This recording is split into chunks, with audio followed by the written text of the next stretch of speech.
In Christ, I'm joined by ELLE, ISO ELOHIM. Not how it's pronounced. Whatever, ELLE. ELLE. ELLE, ISO ELOHIM. ELLE, I love you. Oh, And that will always be true. But today we're talking about Roe v. Wade and it being overturned, which is an interesting change of events. Indeed.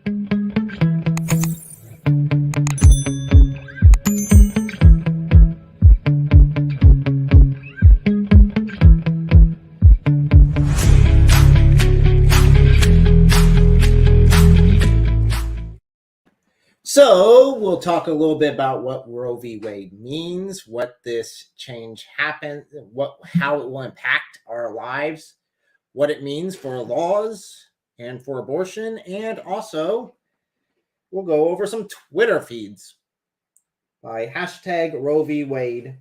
We'll talk about some objections that people are having and invite them to come join us in the live chat as we're talking about their subjects. So hopefully we can shed some light on some of these catchphrases that really make no sense. As you know, I was in the middle of my Logic series shorts about abortion. I still have more to do, but those will be continuing afterwards because although it is now commonly put forth by some individuals, this overturn does not make all abortions illegal. It just says, hey, the states get to decide. Each individual state will decide accordingly for their people who then elect them into position. So this could change from year to year based upon who is elected into positions. But at least for now, it looks pleasurable. It looks exciting. So, do you have anything to add, ELOHIM? If you guys enjoy this video and going over these things, make sure to check out my videos covering these topics as well. We just finished premiering one of them, and we went over the most common reasons why abortion should be allowed that the pro-choice community gives out, and just went through everything logically and went, hey, is this true logically? Does this make sense? Even if you've seen my live stream where I took apart like I think what was 20 different arguments or some number like that, it's still worthwhile to watch as well to get another point of view on it. And it is a fantastic little video. Thank you. I thought you did a great job. Thank you. I always think that way. Oh, because you're so great, much more entertaining than I am. Well, you're still pretty great too, then. Okay, so let's see about popping some of these up there. And while you're loading that, I did also make a video some years back about this as well that is still pretty relevant. Thankfully. So we're going to start with the hashtag. If I didn't mess it on up. RoeVWade is the hashtag that we're going to be looking up on Twitter and dealing with what people are saying about it. And at the same time, we will be inviting people to come join us. I'll tweet at them. Oh. What did I do? I did something. Grammar. She is the grammar police, thankfully, because I suck at it. I am really bad at it, so it's good that God gave me her so she can fix my spelling mistakes. Nate says, hi, Ali. It's not even how you spell that. Okay, so we got our tweets here. Let me go ahead and zoom on up on this screen here so we can go over it together. Okay. Let's see if I can do this right. I've never done this before. So this is going to be interesting. And this is all for educational purposes. So this is all under fair use. Well, this is us reviewing it, so it would be that too. Fair use. Yeah. This is ways. Completely fair use, YouTube. Get off yourself. Get over yourself. So I'm going to reply. Okay, I can do that. Fantastic. I need to check that. Okay. Oh, no! I broke everything! I had all this specially ready and I broke everything and I keep trying to use my mouse on the wrong screen. Oh no, it's comical errors. Okay, let's try this again. Okay, add. Okay, so this one's something about, looks like First Amendment. At least they're trying to make it about the First Amendment. We'll see. Okay. The First Amendment protects every American's freedom of speech and freedom to peaceably assemble. In the wake of Supreme Court's decision to overturn Roe v. Wade, we urge all to protest rigorously and urgently. We are aware of veiled threats made by groups such as Proud Boys, a domestic terrorist organization who participated in a plot to overthrow the United States government. We will not tolerate their threats of political violence. There are more of us. Well, that sounds way more violent. There's more of us than there are of them, so we can be more violent. Oh, crap. There are more of us, more of you than there are of them. We will be watching and we are everywhere. Stay vigilant, stay bold, Americans. Yeah, that really does sound, we are everywhere. We will find you. Well, geez, okay, talk about a veiled threat there. Also, as an American, I'm going to go ahead and say that that is not signed by me. So, just saying. I tested this and it worked. Do I have to zoom out? Bet you I have to zoom out. There we go. Okay, let's go ahead and invite them to come join our conversation, shan't we? And then let's go ahead and address this. There has been a lot of threats around this that I've seen. And I have yet to see Proud Boys or any sort of actual right-wing violent threats. All I've seen are people saying it's time to rise up, go get your guns, get ready to go, in reaction to Roe v. Wade being overturned. So, and I noticed that they didn't condemn that. They didn't call out anyone specifically other than on one side of the aisle. In fact, I think the only person that called out was the Proud Boys, right? That was it. Groups such as Proud Boys, yeah. So groups such as Proud Boys. But there's Proud Boys were the only ones that called out. Okay, what about this guy here?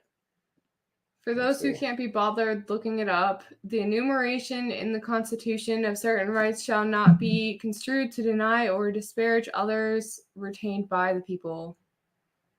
I agree, I, of course, agree with that, but I don't know what he's talking about in this case.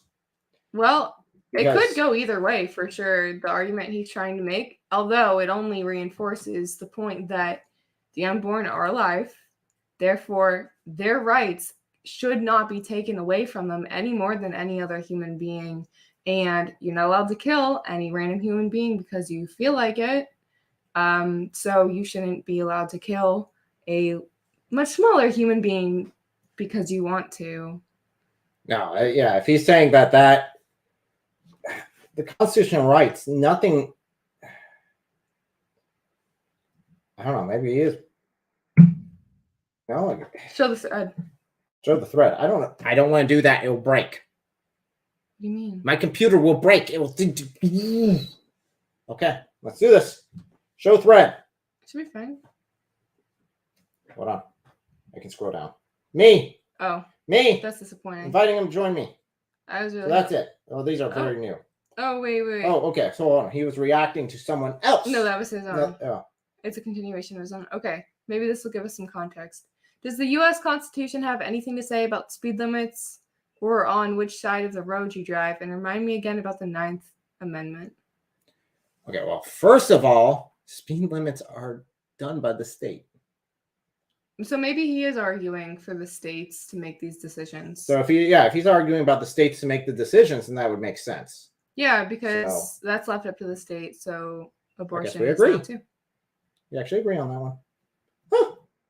I was not expecting that much from TikTok. I don't understand that reference. I think it is. I only know this by reference in my defense, but I'm pretty sure it's a throne of Game of Thrones reference. It's about basically what it is wedding that everyone gets murdered at. Yikes. Which is very nice. I mean, that is definitely not a threat in any way, shape, or form, if that's what's going on with it. I mean, it seems like that is kind of slightly violent. Okay. So we'll watch that video in just a second. Okay. metaphor as New Yorkers gather in downtown to protest today's Roe versus Wade ruling. A lone, angry, judgmental man stands against many empowered women who are simply asking for the right to govern their own bodies, yet he attracts all the attention. Let's find out. Well, normally a man who stands against a mob because he won't move on his principles is considered a man. I'm not saying this man. Wait, hold on, let me get to it.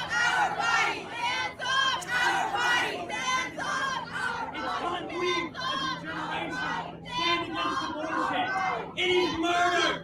It is the cruel infanticide against the unborn, against the innocent. Our body. I agree.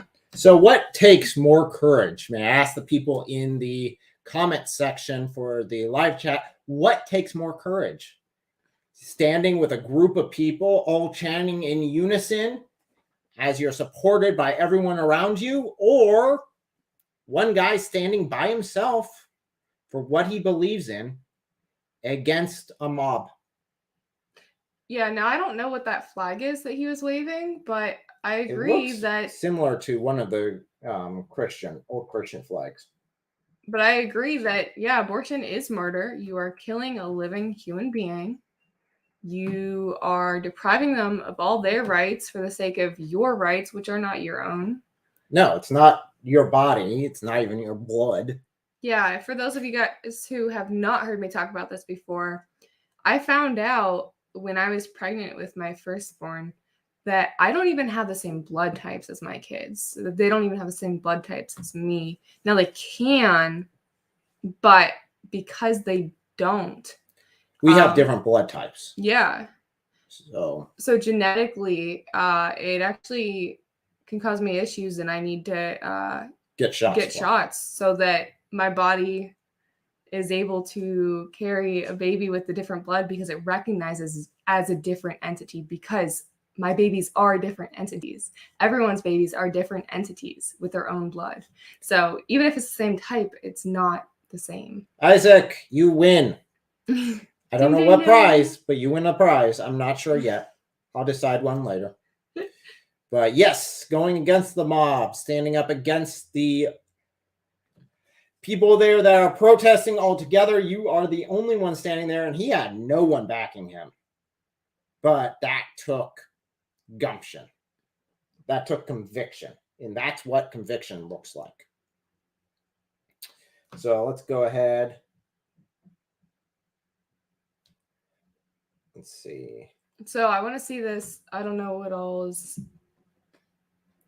Oh, did I do the copy paste tweet on this one? Nope. Ooh. Don't think so. Okay, I'm slipping up here, guys. Yeah, you guys are welcome to refute us on any of these things that we're saying. Yeah, you can tell us we're wrong. We'd love to hear your thoughts and have a conversation about it. But if you agree with us, that's also okay. I won't judge you for agreeing with us, and I won't condemn you. Isaac has a question there for us. Yeah. Random question. Do you have dark mode enabled on YouTube? My PFP? I'm not sure what that is. Frames per second. No. PFP. PFP. It's supposed to look like I don't have one if you have it enabled. I have dark mode enabled on Twitter, if that's what you're referring to. Because it's just easier on my eyes. I like the darker look too. Oh, profile pic. Oh, okay. Yeah. I hear what you're saying now. So his profile picture is black. So if you're on dark mode, it's supposed to like look like he doesn't have a profile picture. I have light mode on my phone and on my computer, and both of them right now are just showing your icon as black because it's on a white background. So, but that is interesting. I wonder. Sorry. Yeah. Okay. Cool. Let's go ahead and continue with these. So let's do this next one here by Fans. Yeah, I'm not sure what they're arguing for. They say one day you have to answer for your actions and God may not be so merciful. I agree with this if it is regarding abortion, but God does extend his mercy and grace and forgiveness to all those who have sinned in any way and want to. You have to accept repent. him. That's something that a lot of people that I've been talking to recently don't want to do. They don't like the repenting part.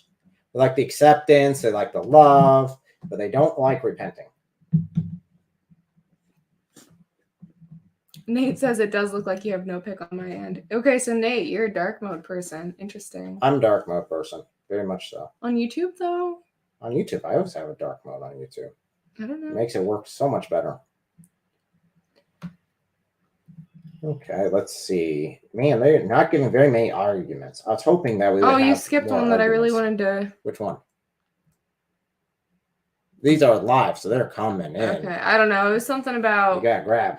dudes being for the ban of abortion until they get chicks pregnant. I'm still for it. Yeah. I don't know what you're talking about. Yeah, and also don't have sex if you're not willing to be a parent. on your end, ladies, don't you want a man who's willing to stick around because he knows he'll have to carry that baby with you? He'll have to be there for you. Not that he can't run off, but there's no plan B, to put it that way. I mean, like, yeah, you guys want to get into a relationship together. You guys are going to stick in this together. Isn't that the kind of man you want? Not just one that's like, oh, we had a baby. Just kidding. I'm not going to deal with this. I don't want to deal with this. I don't know. Think it through. Okay, so let's go ahead and hit this next one here. Yes. This is an ever so popular thing. If you're pro-life for yourself, that is absolutely fine. That's not a problem. But don't you dare think you can extend that to anyone else. Their decisions are not yours to make. Roe versus Wade, abortion rights are human rights. Let's go ahead and invite her. I guess the enter key doesn't want to work, so you go ahead and do this. Okay, so let's talk about that. Yeah, so this is actually a really interesting point. Well, there's a couple ways you can look at this. If you believe that abortion is murder and that you're murdering kids, let's go ahead and take this and apply this same logic out, let's say 5 years. So you have a 5-year-old there, and someone is going to murder the 5-year-old, stop the 5-year-old from living any further. And then they use this phrase. You know, it's fine if you're pro-life and you want the kid to live, but don't make it, push it on me. You know, don't make me live up to your expectations. I'm just going to stab this kid here. It's the same process. If you believe that abortion is murder. Not only that, but you're saying their decisions are not yours to make. Okay, so let's apply this to the child. Their decision for life is not yours to make. If you want to kill yourself, that's one thing because it's yourself. You shouldn't do it, but it's yourself. But your children are not yourself. So you are depriving them of their choice for life. So yes, their decisions are not yours to make. And that is our entire point with this. Absolutely. Okay. Let's see here. This is probably going to be one of my most disliked videos. I'm thinking about this because I'm like inviting all these guys on to the chat. And I'm probably going to get hated for it. Okay, so let's go ahead and go on to this one here and just roll right along. Apparently no longer free, and taking away women's rights is certainly not brave. Heartbroken for your loss, America. Well, I'm assuming you're probably not America then. So why are you pushing your identity on us then? If this was our decision, I've seen that a lot with a lot of political characters who are outside the United States being like, well, we have our decision and this is what it should be. And it's like, I don't care. If you're not in the United States, you don't live here. Get over yourself. So apparently no longer free. Yeah, we still have free. We still have our rights. In fact, the babies are even more free because they're not sentenced to death before they even get to breathe their first breath outside of the womb. And again, it does take bravery to stand against this horde, this mob who are wanting to kill their own children. Yeah. That's what we're coming down to, wanting to sacrifice them to Malik. This is the same thing. And if you saw the video right before this one, or if you're just logical in general, you'll know that the people who are taking rights away from women are the people who are pro-abortion, like we've been saying in this whole video. You are depriving the children of their rights. So it's not women's rights if you're killing your children and taking away their rights. Question from Isaac. What's worse than killing babies? Not much. Actually, in the Bible, it's very clear that the Lord abhors it, that he hates it.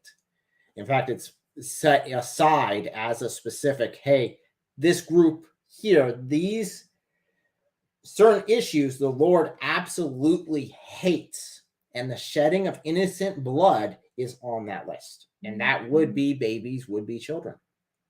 Yeah, there's so much in the Bible about speaking for those who cannot speak for themselves.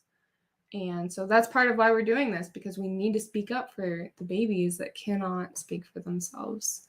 And we love God and we love his children and we want to protect them to the best of our ability. And a popular claim that's made is, oh, well, we only care before the baby's born. That's not true. When was the last time you saw like Christian pregnancy and parenting centers that didn't care about that parenting section of it, that didn't care about helping those women? And yeah, and they're typically Christian because Christians have a heart for these children. It seems like the Christians are kind of like, you know, under a certain authority that says these children should live. You know, it's almost like they are accountable to someone. Yeah. And it's not just the whole thoughts and prayers thing. Not that thoughts or prayers are bad, but as Christians, we're actually putting these things into action. So those claims are unfounded. So I don't know what these first two ones are, but I really want to address this one from Melissa. The third one down there? Yes, because this has been a very popular thing. We'll just go through and you pick out whichever ones you think might be good to address. Okay.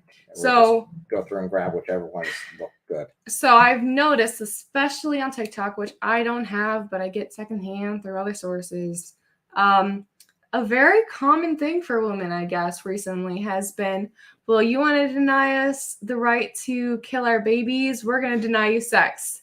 I say, two birds with one stone. Cool.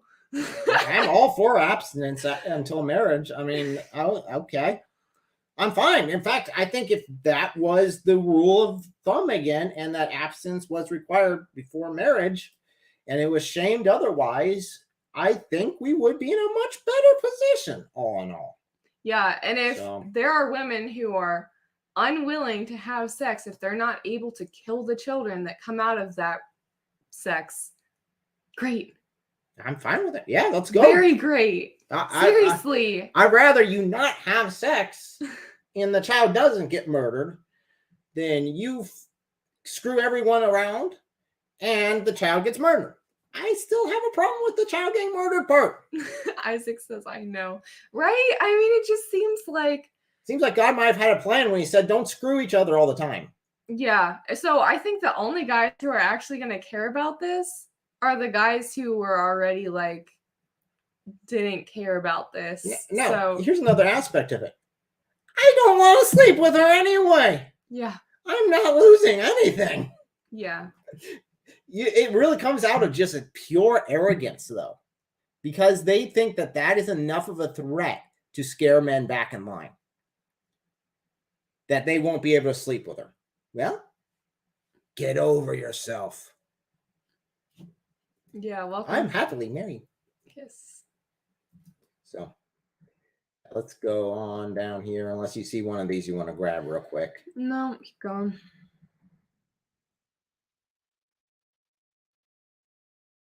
Okay, not that good. I like this one. Well, I came home to fantastic news. Yeah, as long as they're not being sarcastic. That's for it is fantastic news. It's RoeVWade overturn. I guess they could be like actually keen on it, which would be cool. yeah. I think they might actually be. Oh, jeez. Okay, I'm trying to use the mouse on the wrong one to click the chat button. Okay, not that I'm like a computer programmer or nerd at all. No, So I haven't heard that one. So what does this actually mean? I don't think you have. I know you touched on it briefly, and I know you've touched on it a lot in past videos, but what is the news of this? What is the news of this? Yes. What are the implications? What are the implications of Roe v. Wade being overturned? Well, basically, it goes back to the states. I did state that at the beginning of this video, I know but you did. we'll restate it here. Basically, what happens is it goes back to the states, and each individual state will then decide, okay, do we want abortion here or do we not want abortion? What do our people who we are representing actually want?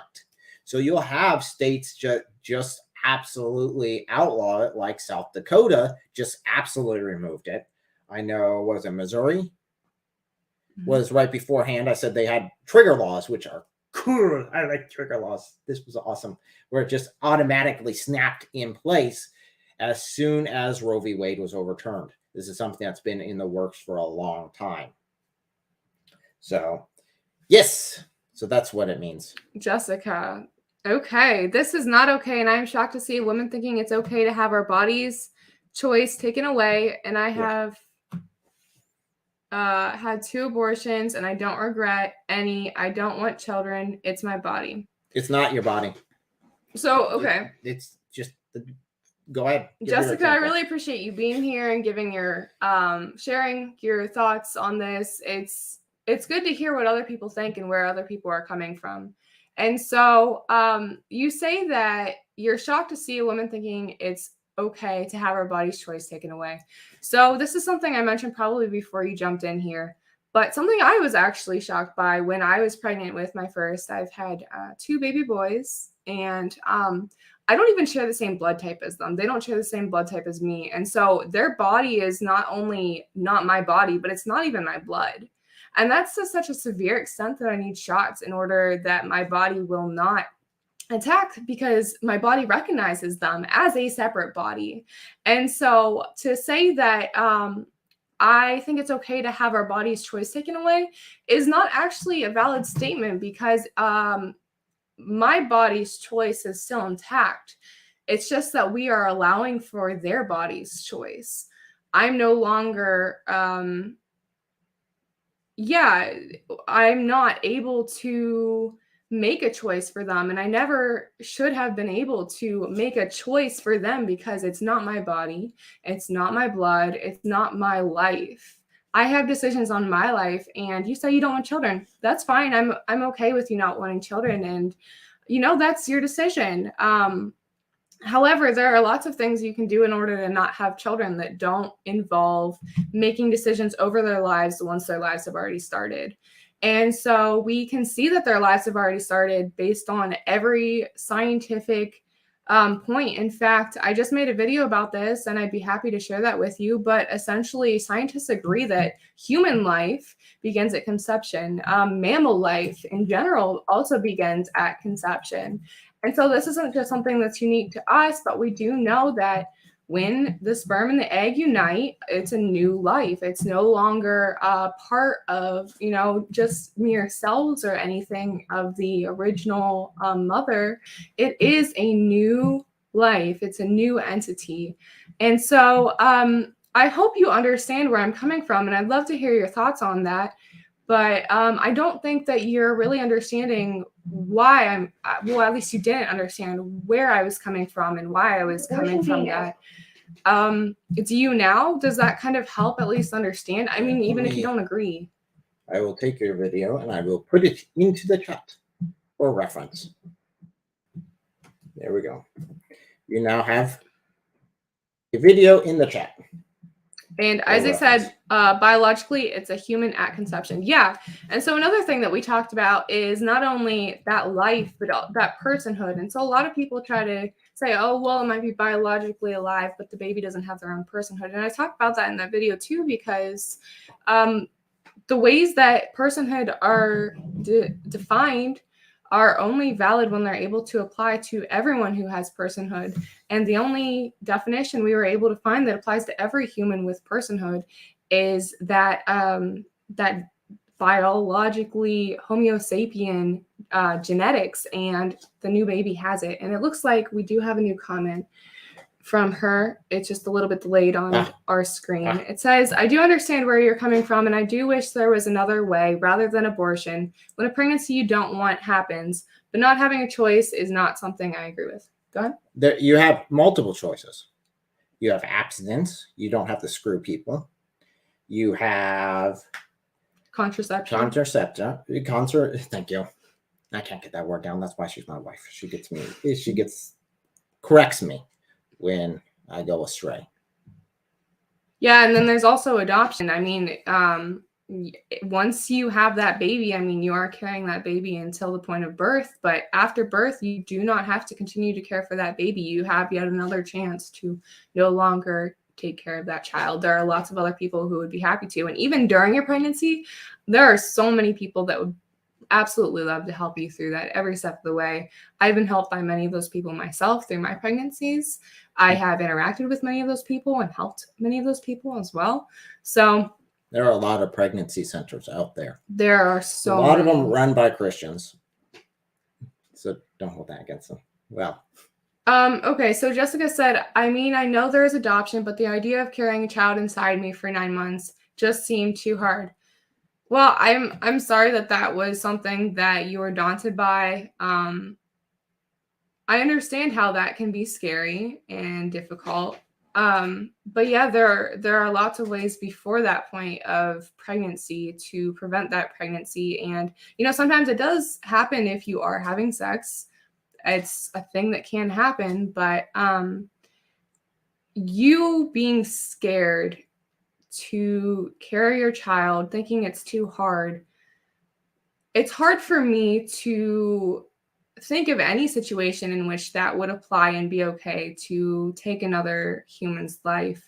Do you recognize that it is another human's life? Is that something that you've come to terms with? Because if so, I mean, it's very difficult some days to take care of my 3-year-old and almost 1-year-old. But that by no means makes it okay if I want to kill them. It's a lot of work. It's a lot of work. It is a lot of work. And they scream a lot. But it gets on your nerves. It's so worth it, though, because I get to love them in a way that I never thought I could love anyone. Yep. And I get to grow. I've grown so much more as a person than I ever could have without them. And our first child was not planned. In fact, we were not planning on having a child for a whole nother year after we got pregnant. And even our first one was unplanned. I said our first. Oh, yes, our first. Yes. Because we got married a year beforehand. Well, we got married and a month later we got pregnant. So it was just under a year after we got married that we gave birth to our firstborn. And so, yeah, I mean, it's not that it's easy, but that doesn't make it okay to murder. And you say, yes, you have come to terms with the fact that it is another life. So, Jessica, I guess, where would you draw that line if you think that you know that it is another human life? Then are you okay with murder in general? Are you okay with killing people if they get in your way? And also, how do you say still then that it is your choice and your body? It's not really adding up. Seems a little inconsistent. If it is another life, and I'd say so biologically, we've already established that through science that yes, you have another genome. It's completely separate from both parents. It's a new DNA code. If you just look at a human and say, well, it's just DNA code. We're just all DNA. Well, then, yeah, even in the womb, that's another DNA code there that's developing. They have their own potential. They have their own life. I don't know what they're going to be or what they will be able to obtain. Hopefully, and definitely in my case, for a parent, it's a lot better than I have ever done. I hope that they obtain so much more than I could have ever hoped for. So Jessica says, no, I'm against murder. And the way I was able to abort was knowing the child was not fully formed yet. And that helped me make the decision. Well, what do you mean by fully formed? Because... I mean, I'm still growing as an individual. Yeah. Physically, spiritually. Oh, yeah. If you have a kid and you get them newborn. I mean, emotionally just... I'm just saying, as a newborn. Yeah. That kid is, in a year, will look nothing like what they used to look like. I mean, you may be able to tell it's the same baby, but just the amount of transformation. There's huge amount of development within the first year. Within the first 6 years, there's such a rapid change to the individual that if you're saying that, well, they're just not developed, when does that line occur? At what point are they done? Is 6 years still valid for an abortion? I know they're talking about, definitely in some states, of it being up to a year. Yeah. That you can still have an abortion up to a year.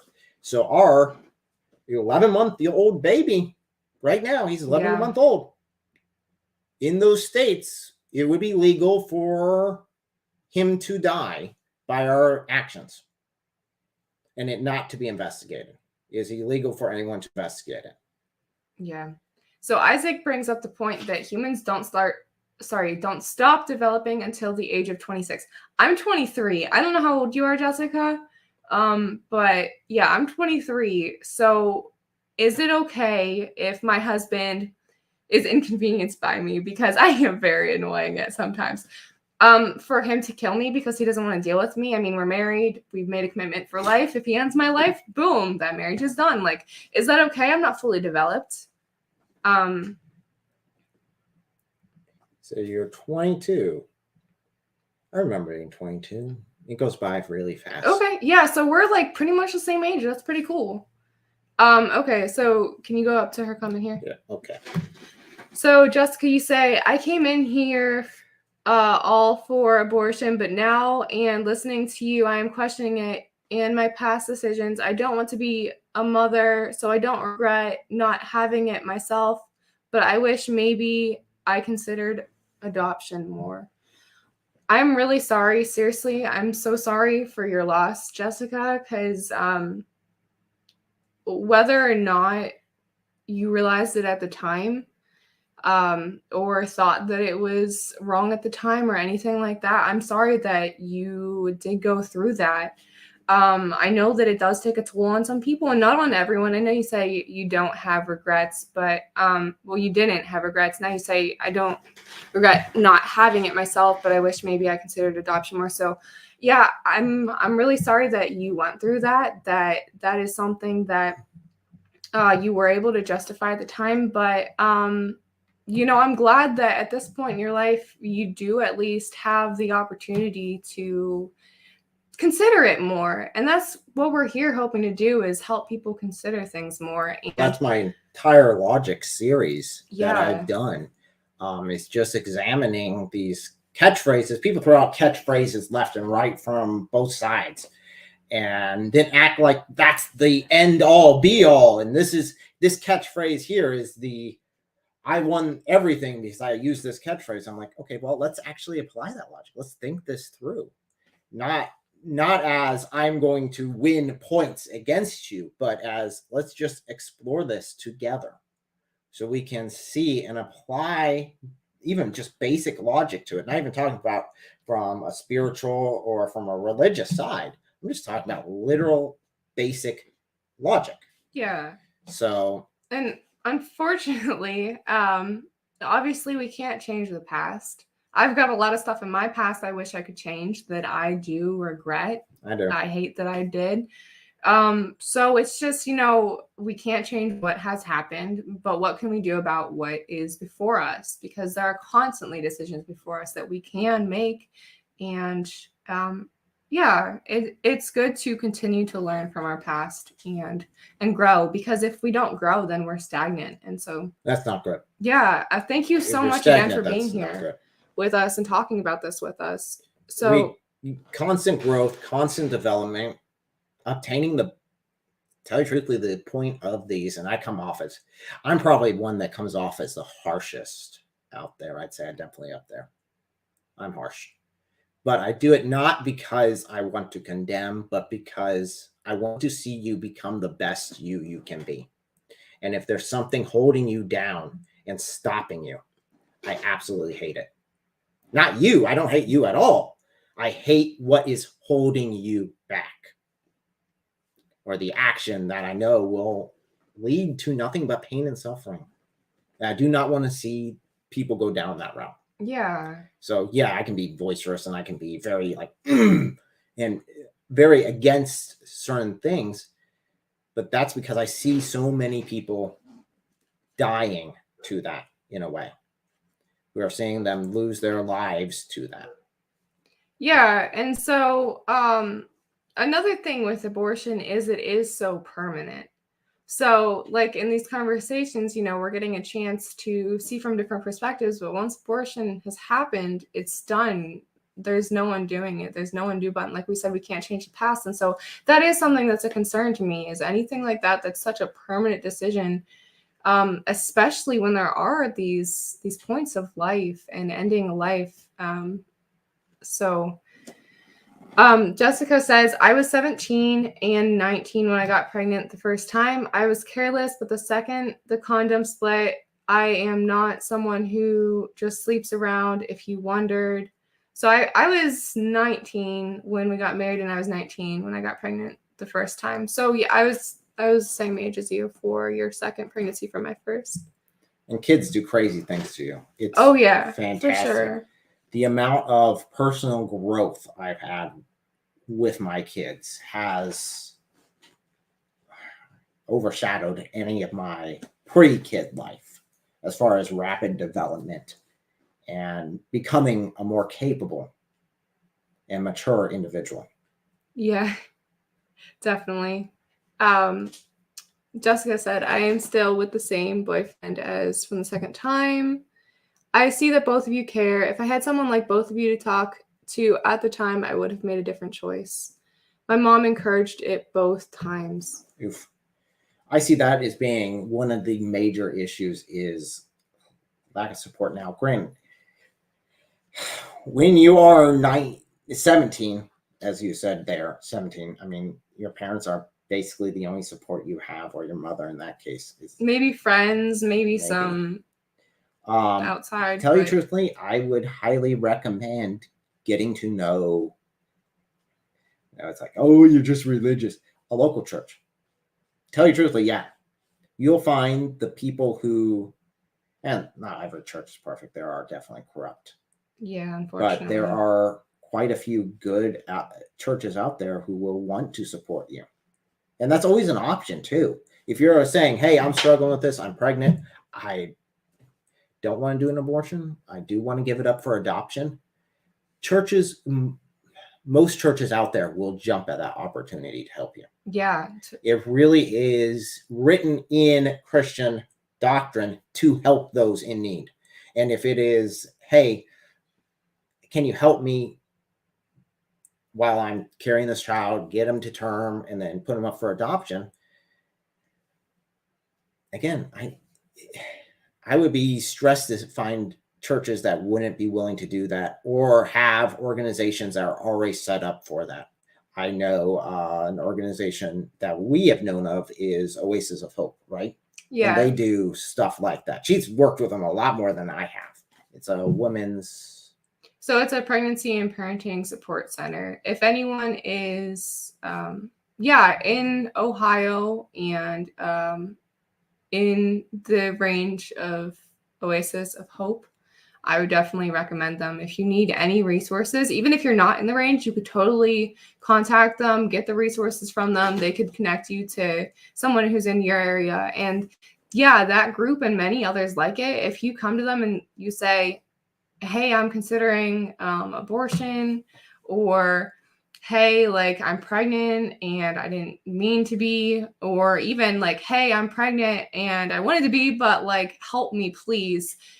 They would love to talk to you, or anyone, your friends, your family, about how they can help. If you need diapers, they'll get you diapers. If you need wipes, they'll get you wipes. If you need a crib, if you need a changing table, if you need changing pads, if you need a breast pump, if you need breast pads, if you need like nursing bras or pregnancy clothes or pajamas or clothes for your children or pajamas for your children, or you want hats and bibs. Like seriously, they have all that stuff and they give it all away for free. And because those, they just want to help. and that really is a lot of times the call to the Christians is to step up and help. And a lot of good Christians are just waiting for that opportunity. Now, they're not going to endorse living a sinful lifestyle, but as far as needing help, they want the opportunity to help you. Yeah. They want that. And I know a lot of times that people be like, well, I don't want to impose upon them. I don't want to make it drag them down. You're not. You're giving them the opportunity to help people. Yeah. You're giving them the opportunity to live like Christ did. And it brings so much joy to be able to help out. There are so many people that are just longing to help. And actually something I'd encourage for you guys, everyone who's watching here who is for life, reach out to your local pro-life centers or your pregnancy and parenting centers and say, hey, is there a way that I can help? Whether it's just, half an hour of your time organizing some things with them, or whether it's financially, or whether it's just having the resources from them to be able to share with friends and family who may need them. It's awesome to connect with them. And I'd highly recommend that you at least reach out if you are interested in helping out in this. Because like we were saying, it's not just about words, it's about actions. So Jessica says, I have never been to church in my life. I can see both of you have a good aspect on life, and it's made me curious about it. But I don't know if I could start now at 22 and be accepted. Why not? Yeah. I mean, seriously, I'm not condemning you. No, but I'm just looking at, in fact, if we look at the Bible, looking from the Christian perspective at the Bible, there's a guy who's the only guy we actually 1000% know entered into the kingdom of heaven and was saved, was dying on a cross, being executed for a crime. And he's like, hey, just remember, God, just remember me. Jesus, just remember me when you get to heaven. And Jesus is like, hey, why? Because you're going to be there with me today. You'll be there with me. Not because of something he did. And that's what most people misunderstand about Christianity. Yeah. It's not because of your actions. You can never be good enough. The thing is, you don't have to be. Yeah. You do not have to be good enough. You do not have to do any special thing for God to accept you. You just look at yourself and say, man, I'm a sinner. I'm lost. I've screwed up. I know I have. I definitely have. I still do. I'm trying not to. I need to repent of this, turn away from it, turn towards Christ. And that's it. Now, again, there can be a lot of help offered at churches. There's a lot of opportunities there for them just to assist you, and they'll want to. Yeah. Whether in pregnancy or not, I mean, just in general, the people who are most supportive in my life are my family, which not everyone has, unfortunately. And I would say our church is one of the most supportive groups I've ever encountered. In fact, when we started going to our current church, I was about a month out from giving birth to our first, and they just welcomed us with open arms. And they threw us a little dedication party with a massive cake and just crazy, went all out. And everyone was just had this attitude of welcome home. You are our family. Blood or not, you're our family and welcome. That's a lot of what the Christian teaching is, that we are brothers and sisters in Christ. Yeah. We are of this community together. And yes, we have all screwed up in the past. We have all made massive mistakes. Yeah. But all sin is the same. That's it. Before the cross, everyone is the same. There is no one better. There is no hierarchy. It's just everyone is a lost sinner. I think one of the pastors I grew up under had the best way of saying it, saying, hey, I am just a beggar showing the other beggars where the bread is. That's the only thing I'm doing up here, is I'm just pointing you guys, go to the cross, go to Christ. He's the one who knows you completely, who has seen every act you have done and still said, you are worth it. You are my child, and I want you to be in a relationship with me. I want to know you personally every day of your life.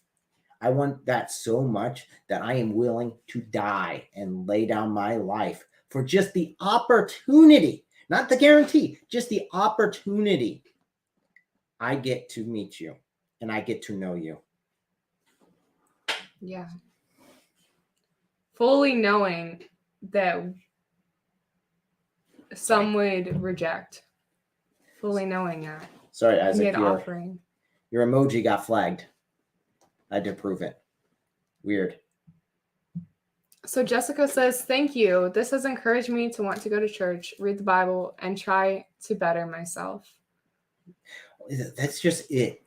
As you read the Bible, you don't have to. I mean, yes, you have to put forth effort, but it gets easier. The improving yourself part, you're not doing it alone. Yeah. I can't stress that enough, that once we're in that relationship with Christ and we've repented of our sins, we are now going towards Christ. He is going towards you. Yeah. You're not just doing it yourself. You're not just walking this path by yourself. I think there was a great picture years ago that I saw that was the story behind it was a man died, went to heaven, and was looking at his life. And his life was like footsteps in the sand, and he's watching it. And he's seeing, where God's walking next to him. He's seeing Jesus walking next to him, and it's cool. And then all of a sudden, one of the pairs of feet just disappear. And he's like, God, where were you? Why are you gone? Aren't you supposed to be with me the entire time? He just looks at them and says, man, those were the parts I was carrying you. I lifted you up and carried you. It's not my feet that are disappearing. It's yours. And that's really where we come from. I get animated in a lot of my videos. I get really, aggressive against what holds people back, because I know a God who loves you so much that he's willing to lay down everything for you. His authority, his position, everything. Endure a life here with pain and suffering, and then die a horrendous death. Again, just for that opportunity to know you as his child. Yeah. And we know these things not just because of what the Bible says, but also because of history. And so when we have that verifiable proof that this is God, that there is a God that would send his son, that has been proven to live on earth, that has been proven to die and been proven to have resurrected, then I don't know about you, but I want to know about that God. I want to know who that God is. I want to know what his plans are, because there's a lot of times in my life where I'm just looking around like, what am I supposed to be doing? Why am I here? And I know that's a drive that so many people have, is their desire for purpose, their desire to understand. Because as humans, there's so much that we just don't understand. And so that's what's awesome about reading the Bible. Well, one of the things about reading the Bible and being in that relationship with God is we can continue to figure out, well, I mean, if this is the God that created us, if he truly is the God who created us, then he knows so much more about us than even we know about ourselves. And I found that the more that I've been in line with what he's shown, hey, like, look, these things that you're doing are self-destructive. You should probably not do them. Like, here's things that you can do that are not self-destructive. And I've listened and I've followed those callings. I found things to be so much better, because they're the way that, we were created to live, and the ways that we were put inside of us to find joy in and to really thrive through. And even all of the obstacles that we've come across in our lives have turned into opportunities. There's a Bible verse, Romans 8:28, that says, for we know God works all things together for the good of those who love him and are called according to his purposes. And I've definitely seen that in my own life, where just at every single step, the things that seemed like they were horrible, God has been able to take that and transform them into good. He's been able to grow me through them. He's been able to show me what is bad and what is good and help me to learn from my past, but he's also used them in just like the coolest ways. I mean, there's so many things that I could say. Like, there's so many times, like, for example, that we should have met, and it seemed like the worst things because I wanted to go to these events and it just didn't work out. And I was so frustrated. And it's like, but it wouldn't have been the right time. And even with something so stupid, like, oh, I didn't get to go to a party or something, like, God worked together for so much good because he knew his perfect timing. And so I find that so cool. So you say, Jessica, a part of me has been lost for some time and maybe this is my calling. Yeah. Yeah, it's crazy. I mean, it's just, I don't want to seem like I'm all giddy and like, but it is just, it's mind blowing. Yeah. When you're plugged in, and then you look back and you say, I can't imagine I used to live that way. I can't imagine being so limited, being so small and just cramped in this little thing. That I'm so much more than I ever knew I could ever be. But because I follow Christ, because I dedicated my life to him and followed his ways beyond, above my own, even when I didn't understand why, I still followed him and chose that path. I'm so much better off that I wouldn't have recognized myself. Yeah. From when I was lost. Yeah, something that's really flipped is a lot of people think Christianity is all about rules and limitations, but Christianity is about Christ, and Christ is the most freeing. Like, yeah, we can never be more free than when we have Christ. It's crazy. Yeah, life just opens up so much. And that's found in the scriptures. You look at the Bible and it does say this at a point where we are looking, those who love their life will lose it. Those who lose their life for my sake, and this is Christ talking, for my sake will find it in abundance. Yeah. And he says clearly that I have come to give you not just life, but abundant life. Does that mean that it's going to be easy? No, it's going to be hard. It's going to be difficult. People are going to call you bad names. People are going to hate on you for what you're doing, for standing for Christ. But in the end, he's the one who knows the innermost you. And he still loves you. No matter how corrupt you've been, he still loves you for you. And he will never leave you or forsake you. Yeah. He's the trustworthy one. A lot more trustworthy than I have ever been, even to him. So, Jessica, I know you say you have to go. Thank you so much for all of your time. We really appreciate it. And I'd love to connect with you more if you're interested. You can reach out to me on Facebook Messenger if you're on that. ELOHIM. It's, let me take away your comment. It should show back up on the screen. So, yeah, that's the spelling. Check her out there. Check out YouTube. I know I put the link of your channel, your video. You can find her channel through that. If you just subscribe to mine, eventually you'll run into her again because I'm married to her, so we're kind of package deal. So, but yeah, if you want to reach out and directly chat sometime, you can always email me. My email is the same as my username, ELOHIM@gmail.com, or yeah, Facebook Messenger if you ever want to talk about these things or anything. You know, I'd love to help how I can. And yeah, it's been so cool talking to you. Thank you again so much for your time. Okay, so let's go ahead. We'll hit another tweet. That was an amazing little surprise. Again, when we do live streams like this, I just turn it over to the Holy Spirit, let the Holy Spirit do whatever he wants.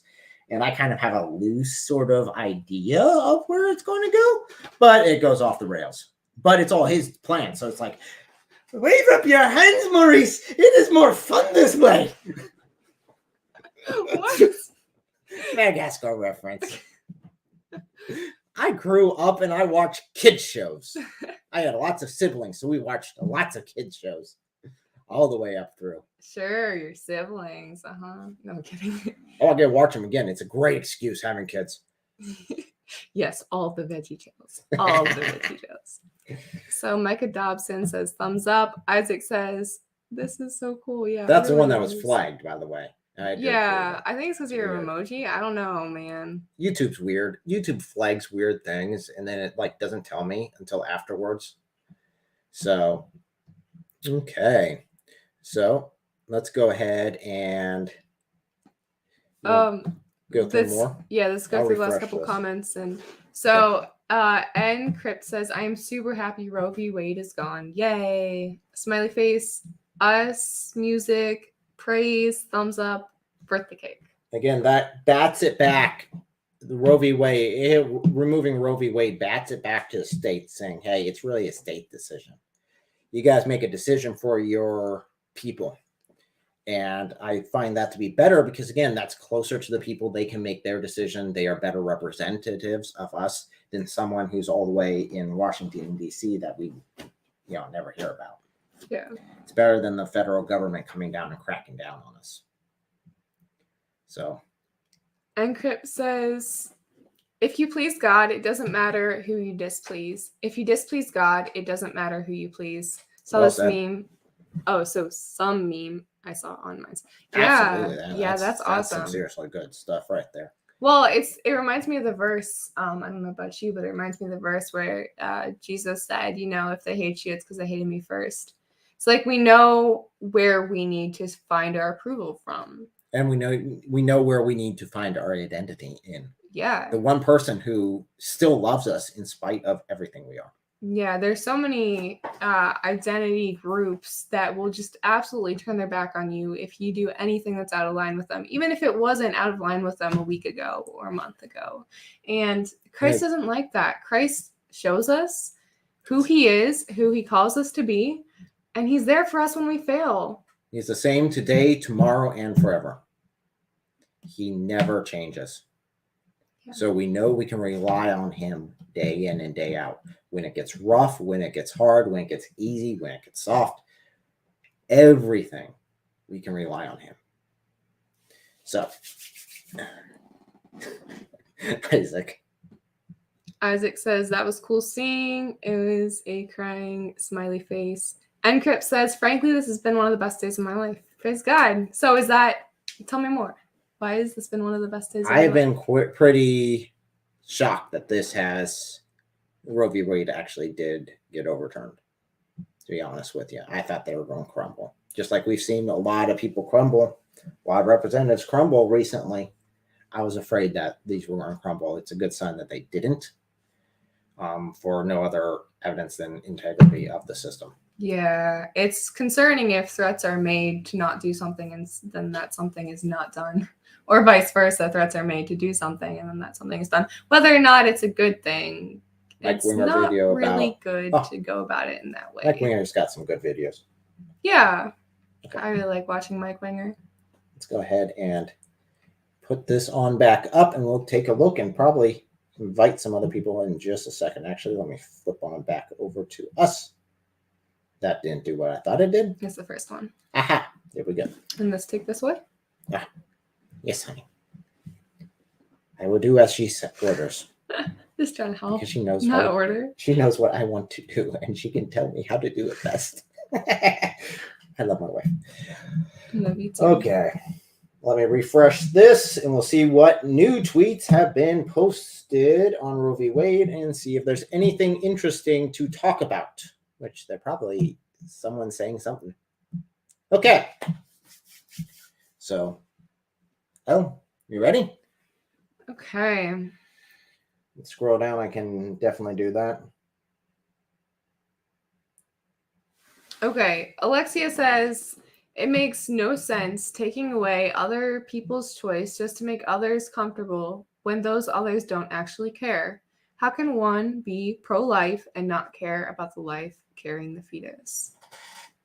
So I would say pro-life and not care. Well, go ahead. I will let them know. I mean, we've obviously discussed this quite a lot already in this video, but we have really always cared about the pregnant people. And when we say, hey, I don't think it's a good idea for you to take away the life of your child, that's not just us caring for the life of the child either. And that might not be something that we've expressed clear enough in the past, but truly that's also because we care about the life of the parent. Even if you don't think it affects you, it almost always affects the mother in some capacity when she loses the life of her child, whether it's by someone else's hands or her own hands or an accident or an unknown cause. We care so much about the mother. We do not want her to lose her children. And that's, like we were saying earlier, a permanent decision. And it shouldn't be a choice because the child is a completely different person. And so, of course, we care about the mother, but that doesn't mean we don't care about the child. And that doesn't mean we can't care about the child. What were your thoughts on that? No, I think that is it. Like we've been saying, there's always more choices. As far as pregnancy centers, we talked about that pretty extensively, and we'd be fine talking about that again. But there's always opportunities to care for both the child and the mother. We're not talking about you have to be one way or the other. We are saying, hey, it can be both. Now, there are rare occasions that it is either the mother or the baby. And that's triage. I would definitely classify it as triage, which is completely different than abortion. Triage is we're going to do the best we can in this horrible situation. And both are not good outcomes. Either we have a baby who doesn't have a mother, or we have a mother who doesn't have a baby. And we don't like either option. Yeah. So, okay. So this one's an interesting one here. Real quick, let's take Encrypt's comments. While you do that, I can just read them. Okay. Encrypt says, last day of solid vacation, a good workout at the gym this morning where I found out about Dobbs. Hung out with my family a lot, spent time at the beach. So many things worked out. Jesus Christ has blessed me with so much. That sounds like fun. Oh my goodness, that sounds like a great day. I agree with you. That sounds good. And God bless you guys. Y'all are awesome. Thank you so much. Thank you. Thank you for being here and spending part of your amazing day with us. And guys, don't forget to like, comment, share this out there. The hashtag RoeVWade, because we might as well continue talking about this stuff and continue addressing some, because we want to spread truth. I am a firm believer that if you are seeking truth, you are seeking Christ, because he is the way, the truth, and the life. So he is the truth, the one truth. So again, as long as you're seeking the truth, even if you don't know it, you're seeking Christ. And I really want to see you seek Christ. So, okay, this first one up here. The GOP not only took abortion rights, they want to force you into pregnancy by taking contraceptives. No one's talking about that. That's what you call a straw man. No one to force you into pregnancy by taking. Well, there's two red flag, two red herrings here. First of all, no one's talking about taking contraceptives away. That's just not what's happening. Absolutely not. No one said anything about that. No one said anything about forcing you into a pregnancy. Who's forcing you? You're not forced to have sex. You can have condoms. You can have contraceptions. No one's taking those away. What you can't do is murder a child in order to get out of that pregnancy. And even if contraceptives were poof goodbye, which isn't happening, I would be shocked if one day condoms just disappeared off the shelves, if the shelves are fully stocked at all. I mean, whatever. But who's doing that? Please let me know.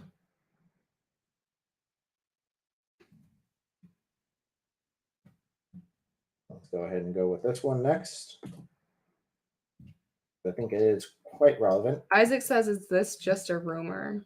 It's probably just a rumor. It's probably something that's spread that's unfounded. Okay. No. Oh, did you? Okay. Matt's comment. If this was about being pro-life, we'd have health care. This is about control. RoeVsWade. I assume what he's talking about is he's talking about mandatory single-payer health care for everyone, which has never worked well in any country. In fact, you always see it subsidized by paid health care. So if you want to get into that discussion, fine, but it's not about control. It's actually the lack of control. Considering you just had a bunch of people, a section of government, just say, we are not going to order you to mandate abortions. We're going to let the people decide. This really is a twisting of what has happened. Yeah. It is not that they are saying, no, you can't ever have an abortion anywhere. It's, hey, we're just not going to tell you you have to. Yeah. We're going to leave this up to the people to make their own decision individually by state. So just wanted to point that one out. Let me know if there's any. What was the Ireland one? This one here? Ireland has had a hard fought referendum on abortion in 2018 after years of oppression on girls and women. Oh boy. We have a citizens assembly with experts prior to vote. Plus, we knew what the legislation would be prior to voting on referendum. We voted for choice. So, Huh? So you guys vote again. That's one that's your decision too. I don't think we should model our government after Ireland. Just nitpicking a little bit. Ireland hasn't been known for making good decisions. Just pointing that part out. Sorry, their track record kind of sucks. Also, the whole years of oppression on girls and women. What about the unborn women? Yeah. It seems like they got still impressed. Oh, okay. Or they're just being executed. So this isn't something that we have brought up in this stream, and I don't know that we've brought it up anytime recently in any other videos, although it has been mentioned. Abortions can definitely be deadly for the mother. Oh, yeah. Oh, yeah. Oh, geez. I don't think we've mentioned that. Yeah. They are dangerous procedures. Yeah. And so we talked about like the emotional impacts. Like I briefly touched on that, but the physical impacts, mothers die of abortions more often than you will ever see in the news. Oh, yeah. Well, they don't want to focus on that part because they want to focus on being safe. Yeah. All the time. You can just go do it. It's just like popping a pill. You can just go do it anytime. It's like, no, you are. A woman's body is keyed to creating a child. It really is geared for that. So in order to have an abortion, you must betray your body's original design in order to do that. And your body's going to fight back against you because it doesn't want to have the baby die, because that's what it's built to prolong and create life. So it's anti your body. So yeah, a lot of times we would see that the body would fight back against, and you can have a lot of complications. So let's go ahead and do this one next, because I think this one is an interesting one.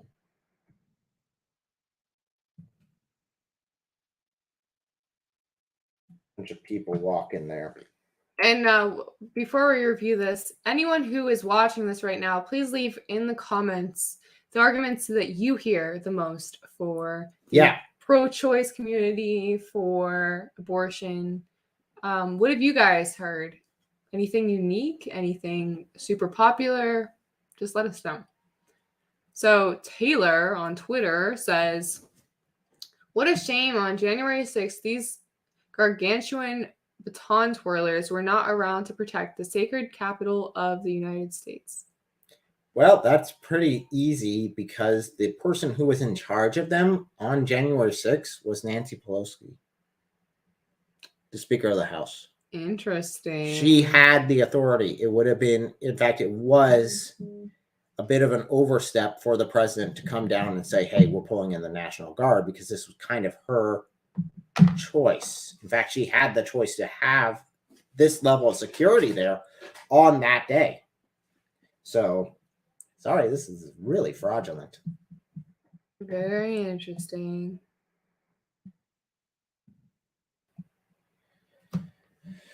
So, okay. So is there anyone here that you find interesting? Or do you want me to scroll on down? Let you pick the next one. Let's do that first one real quick. This will be pretty brief. But Sweet C says, great to see men and young adults. I can't read it now. Well, you're not letting me post it. There you Great go. to see men and young adults supporting Roe versus Wade. This moment affects all of us. Okay. Well, it's in the wait. Okay, hold on. Stop the horses. One of the most common arguments I've heard against, men talking about against abortion is, you shouldn't talk about it. You don't have a womb. It's not your choice. Yeah. And wait, hold on. So now they're saying it's a good thing? Is it only a good thing when they're on your side? Is that what it is? Yeah, that seems very contrary to every other very hypocritical choice thing I've seen. Yeah. So, okay. So about those men, do men have a choice in getting to meet their children, their living children? That's a good choice. I mean, it takes two to tango. Okay, so the woman has her part in it, and the guy has his part in it. But it seems that the woman in abortion is the one making the only decision. The guy doesn't have any say in it.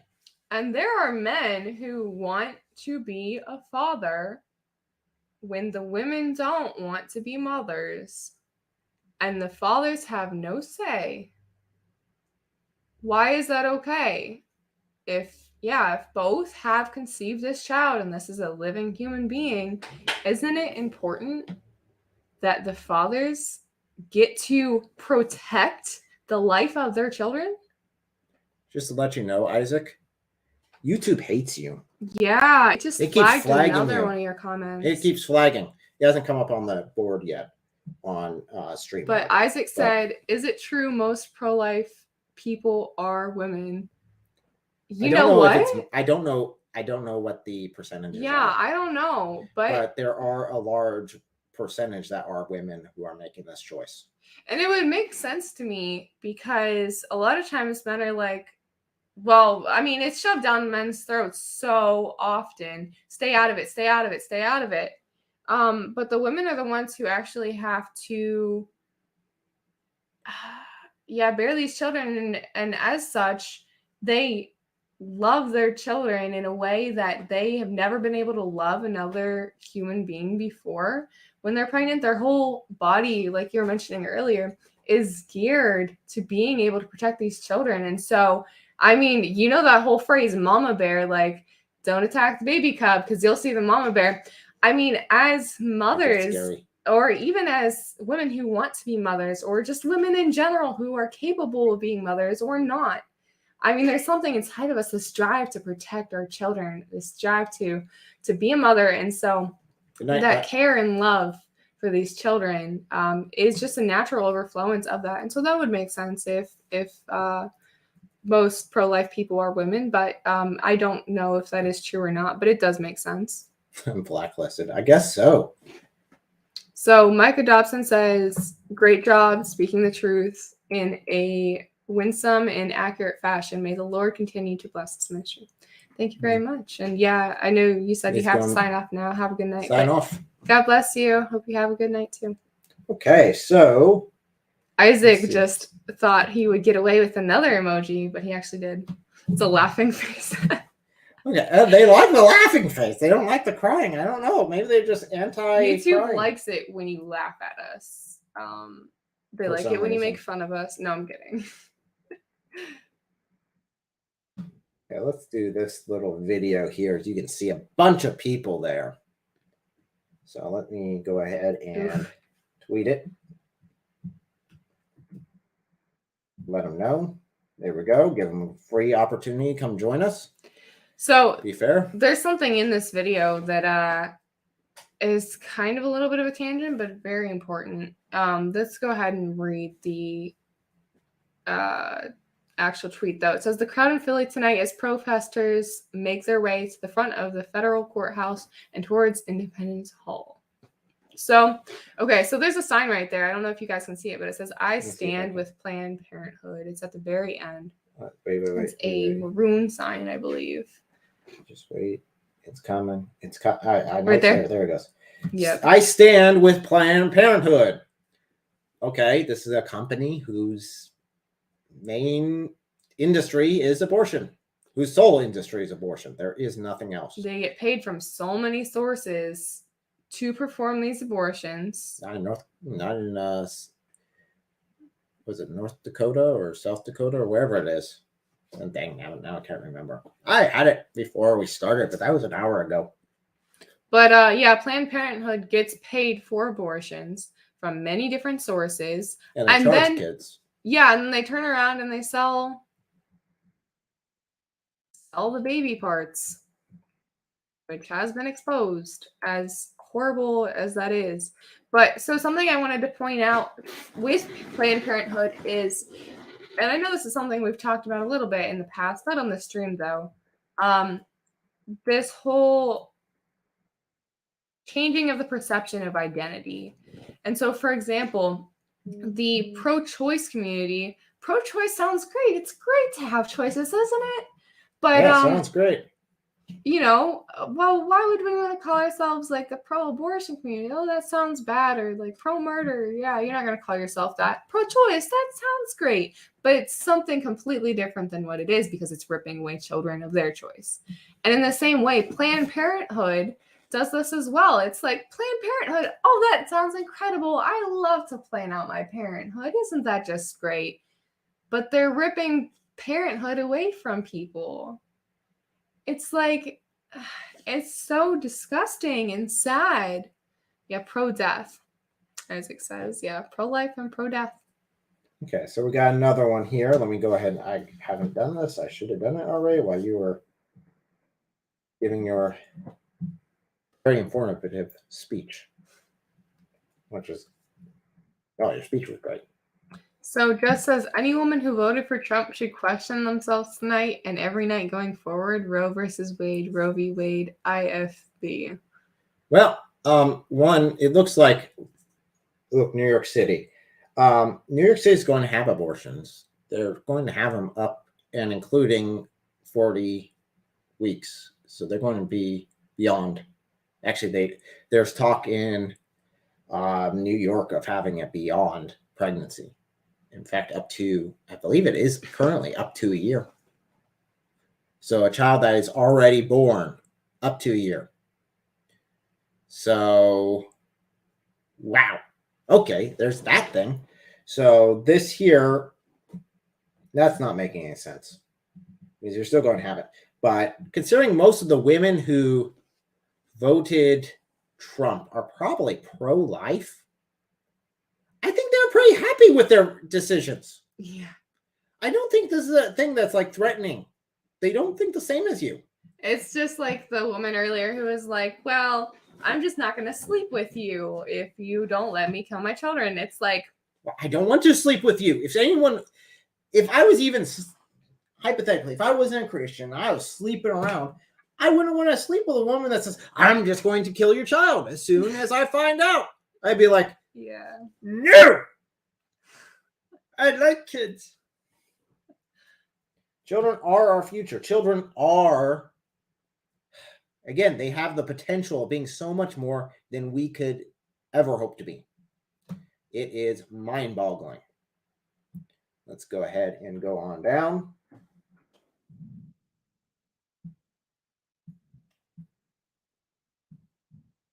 You got something? Just sharing this again. Okay, because I know that sometimes this stuff doesn't, for some reason, StreamYard doesn't show all the tweets, not all the tweets, all the chats. So that would break my heart, Isaac says. I agree with you. It would indeed. Pro-life, but no baby formula on the shelves. Yeah, okay. Well, that's not us that's in charge of that, is it? Yeah. Yeah. Pro-life, but no baby formula. Yeah, let's see. First of all, you don't necessarily need baby formula. Some people do. It's horrendous if that's an issue. You can't get baby formula. I definitely feel for you. That's horrible. Again, though, real quick on this, pro-life centers, like pregnancy and parenting support centers, are still giving formula to people. Well, that during will help you. this. Yeah, get it. Yeah. So if you need formula, go to those Christian centers again. They will help you out. They will enable you to be able to provide for your child. Yeah, or with pumps so that you can give them breast milk if that's an option for you, which is a great option for anyone who can do it. Servant of Christ says, stopping by to say hello. Welcome, and thank you for joining Why us. isn't it? Okay, whatever. I don't know. Don't look at me. It's just not working. Huh, weird. Oh, there. It works when I do Oh it. my goodness. Okay, fine. You do it. You have magic touch. I just can't get anything right today, huh? So, hey, welcome. It's always good to see you. Yeah. It's always good to see my brother there. So this McCants Tammy, who's talking about the pro-life but no baby formula on the shelves, follows that up by saying, yeah, okay, this is outrageous. We gotta vote. People vote. Which, real quick, they do say more, but I don't have a problem with that. Yeah. Voting is good. You should vote. Yeah. I agree. And vote your morals. Vote what you believe is correct. Yes, I agree with that. In fact, I think every Christian should go out and vote according to what the scriptures say. I have no issue with that part. I agree. Yeah, but she is saying people vote them Republicans out of office. Yep. Okay, then vote. I mean, we'll see. We'll see. We'll see. You vote. And then whenever I go to the gas tank, it'll remind me why I'm voting the way I'm voting. Because I remember when I didn't dread when my wife calls me and says, I need to fill up the car. Yeah. And I'm like, no, not again. Yeah, $100 a tank is not fun.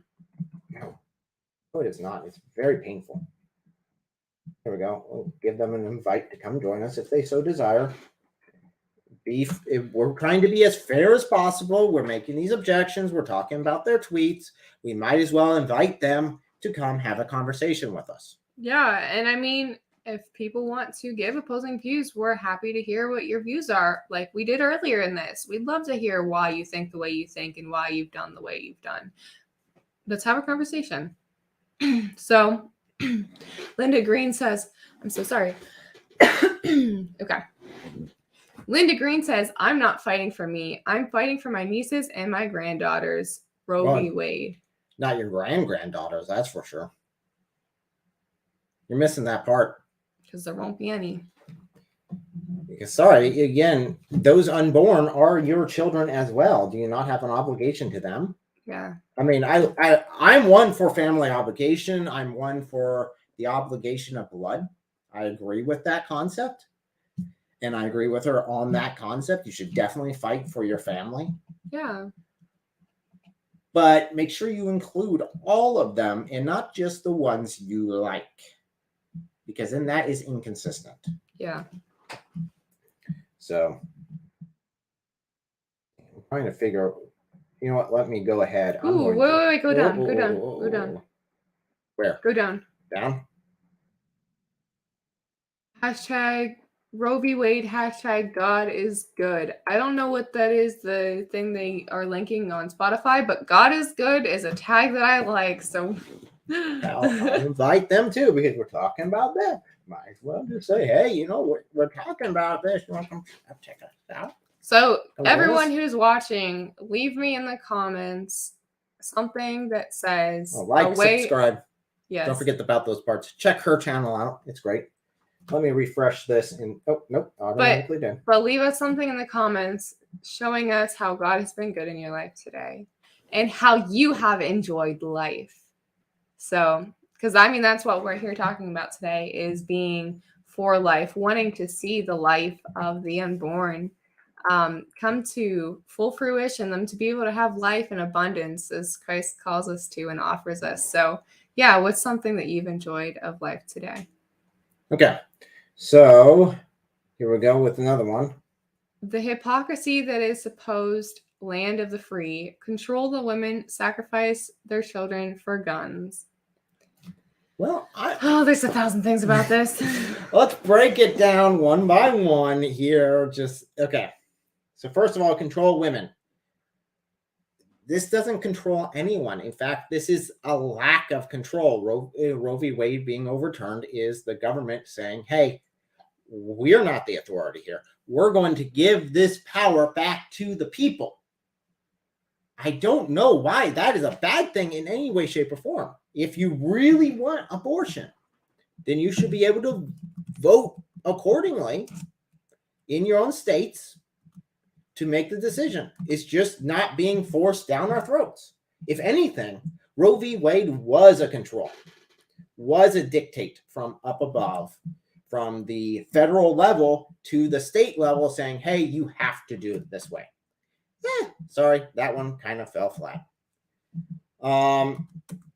Second one, sacrifice their children for guns. No one's saying that. In fact, I know where this is coming from. This is coming from the school shootings we've seen. Yeah, I have been a very outspoken advocate of both gun rights and the rights of school teachers to have guns. I think if a shooter should walk into a school, he should have 50 guns pointed to him. There should never be a point where that child is unprotected. You guys give your children, and we're homeschooling, so you guys are giving your children to the government in order to teach them values that may or may not be in line with your values, as we have discovered.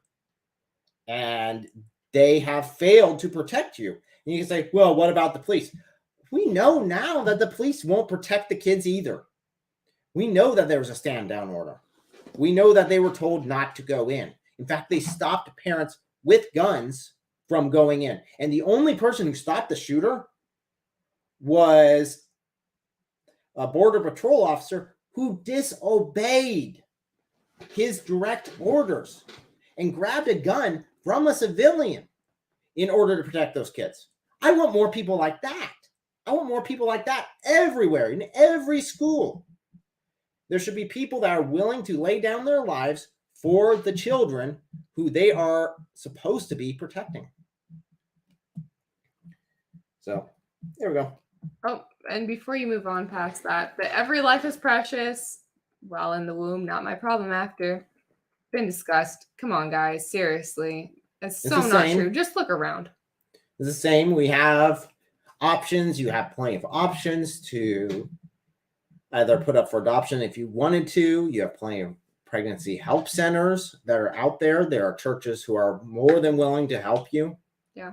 All you have to do is ask. And most will jump at the opportunity. So, okay. Any here you find interesting? That's a Canadian. We shouldn't take the Canadians. Well, let's do that one anyway. Okay. We'll do that one anyway. I'll post it on there. 1 second. Let's go and invite them because we want to be fair and allow them to have a say. Okay, so David Blaine says over 70% of the members of Congress are male. This is a failure of representation. I wonder what would have happened if 50% were women. Would abortion have been legalized by Congress? Again, we were talking earlier about how many women are pro-life. So, no. Again, this is such a red herring. Because I say, well, so much of your Congress is men. Well, those people they represent is that 50-50 split. Yeah. So obviously the women who are in those districts, who are in those groups, believe that that person was enough of a representative of them to vote them into office. So are you really judging the women for their voting? Are you really condemning a woman for their choices?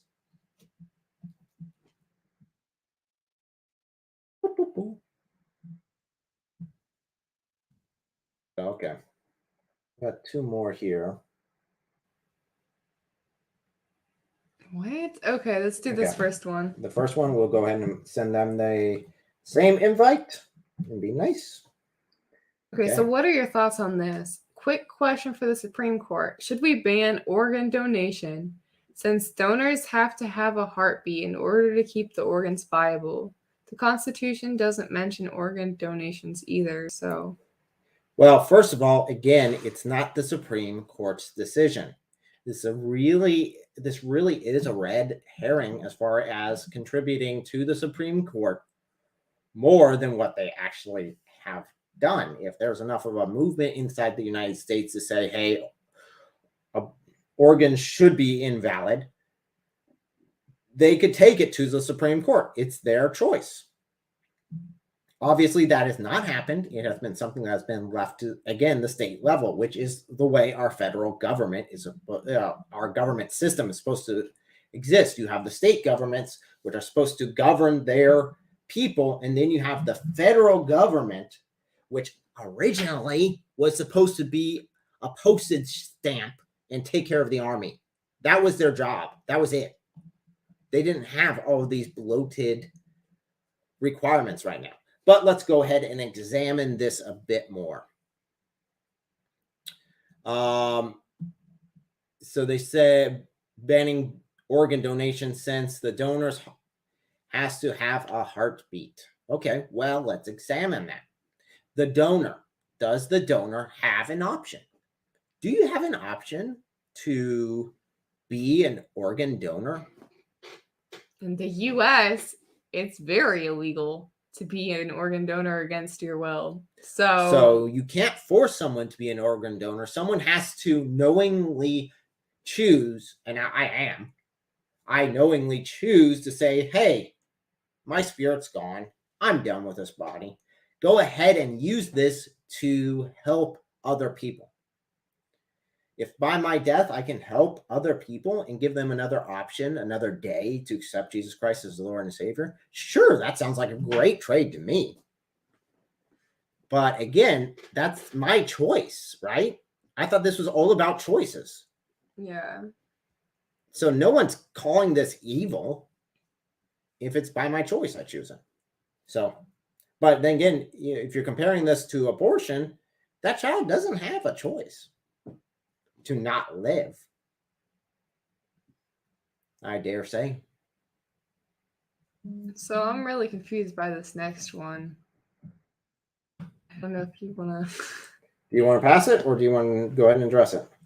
I mean, as far as adult content goes, I guess. I mean, I have no clue what's on here. Oh, this is a retarded one. I have already addressed this in a YouTube short. It took me all of less than 45 seconds to tear this thing apart. It was easy.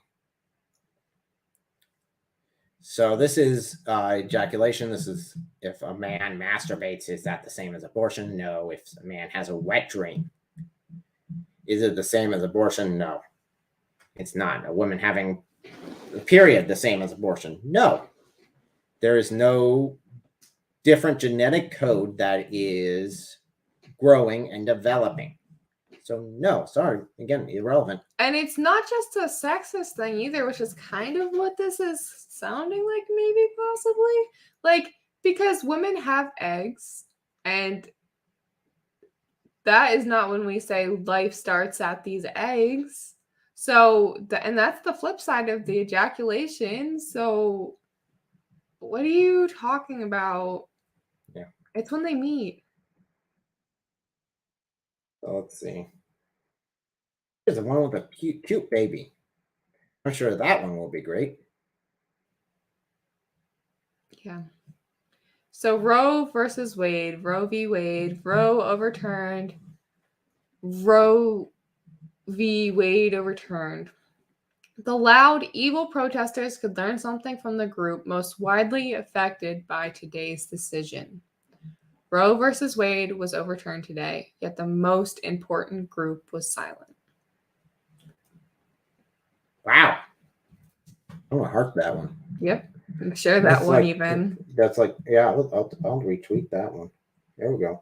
And I'll post that we're doing this. There we go. Ah, that's like one.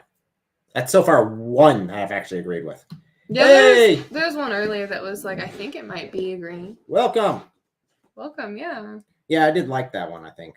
So we'll see what happens. Let's go through some more. Well, hold on. Let's talk about this again just real quick. Oh, so yeah, babies again cannot speak for themselves. Let's be honest, that's a really cute baby. Yeah, it is. Babies in general are really cute.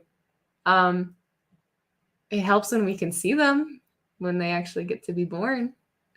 So we need to speak up for these babies. If you ever seen an they ultrasound, can't speak for themselves. If you ever seen an ultrasound as your first time dad seeing an ultrasound, oh, there's nothing more cuter. There's nothing cuter. There's nothing cuter than a baby. Okay. It's very obviously a baby too when you see that ultrasound. You know. Yeah. The women don't have 4 hands and 4 feet and 2 hearts and 4 lungs and 2 brains. Like, some of you women, I'm questioning about the first brain. Sorry. But, I mean, yeah. Please use your brain. Use your brain for logic. Yep. Think of these things logically. Let's see. Ty Ray says, only life can create life. Yep. Unless the Lord is involved. Yep. Abstinence is 99.99% effective. There's one exception. That is intervention. Okay, so let's take this top one here. I know this is kind of a repeat, but let's go ahead and address it. This is so... Oh, man. Just do it. I know this is kind of grindy, kind of like, oh man, we keep going over the same stuff. No, this is even worse. This is so much worse. Okay, so this says, so in America, you can go around shooting up schools with a legally obtained automatic rifle. Pause. No, you can't. No, unless you have a level 3 license. No, you can't do that. And those take over 10 years to get. I know. Yeah. I've done enough research. Yeah. Automatic rifles aren't just I don't have any in mind here. Available. Like semi-automatic is a different story. One pull trigger, one bullet. Fully automatic, and there is no fully semi-automatic. That's like saying it's a full half circle. Like, Isaac, you're Yep. Fully automatic. Fully automatic would be I pull the trigger, the bullets keep flying. It's a continuous process. Those are military. They don't allow that to civilians unless, again, you have a level 3 license, which takes over 10 years to obtain. So in Tennessee, I think you can legally, if you have a level 3 license. I know a lot of firearm dealers, a lot of firearm range owners, and if they have fully automatic rifles there, they do have to have that level 3 license in order to have that even on the premises. But this is just this is so annoying because this makes this seem like a different argument than it is. This makes it seem like it's something it's not.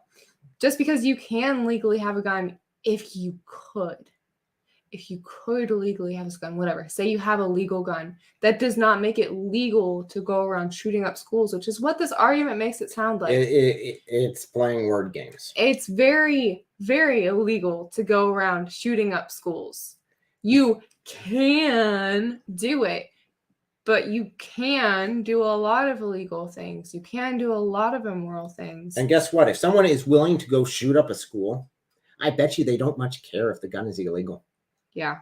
I bet you that's like last on their list of, I wonder, because I got to go buy this gun illegally. Tell you truthfully, the only people that sort of gun control will affect are the people that actually care about the law, who actually want to obey the law correctly.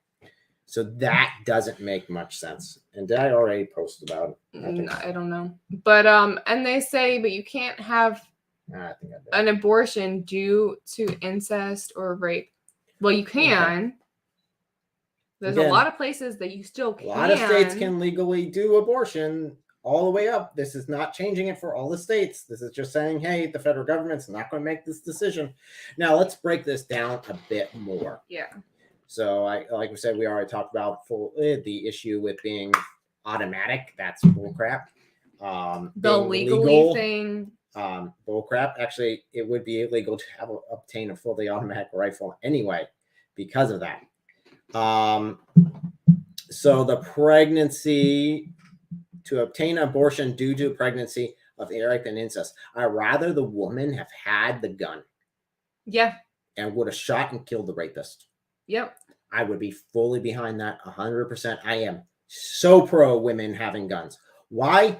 Just like in the West, when guns started becoming more and more popular everywhere, there was a gun called the Great Equalizer. The reason it's called the Great Equalizer was because it doesn't matter how strong you are. It doesn't matter how much you can bench press. A bullet is going to hurt a lot. And it doesn't matter if a woman is shooting it or a man shooting it, it's still going to have the same lethal potential regardless of the strength of the individual. So I'm very pro women having guns. I would love to see more women having guns and shooting more rapists than no one having guns. But the rapist still would, because he wouldn't care about being illegal. Let's be honest. He's already raping people, which would again be illegal. Same thing with incest. I'd be completely fine with it. Now, I am one of the few that would strongly say that even in the cases of incest and rape, I would still say no abortion. Yeah, if you acknowledge the unborn child is a living human being with their own personhood and their own rights to life, why would how they came into life make a difference? Yeah, why would you murder a kid? How would you being raped justify murdering a kid? Yeah. Two wrongs don't make a right. If someone rapes you and they already have a kid with someone else, is it okay for you to go and kill that kid? Okay, well, what if you carry that baby to term, that they raped you, you got pregnant with them, you carry that baby to term? Is it okay for you to kill that baby when they're a couple days old, a couple years old? Yeah, good question. In fact, it's illegal. Why punish the child for the sins of, for the father's sins? Yeah. It is illegal in the United States for me to punish someone else for someone else's crime. That's not legal. Yeah. It would be illegal to punish the child for the dad raping the woman. That would be wrong. So, okay, sorry. I know that's kind of, again, the same stuff over again, but it was kind of critical. But do you see any in here? So one more comment on that real quick. They like to always throw rape and incest together. You're still consensual for incest. Well, they would say that it's a young child. They don't really determine that as being a pedophilic thing. They would say, well, it's a young child. Therefore, what they're thinking of most of the time is they're trying to paint a picture in your head of a dad raping a child, of raping their young daughter. And then saying, well, the daughter can't give consent. Therefore, it's the same thing. Well, rape is bad no matter who does it. Yeah, then it qualifies under rape. Again, I would be completely fine, as I said in the short, of instilling quartering again for rapists. I'd be completely fine with that. Quarter away. If you don't know what that is, Google at your own peril. because it is a horrendous execution way to do it. It involves horses going multiple different ways with ropes. That's all I'll say about it. I don't want this one to be censored for that reason. Okay.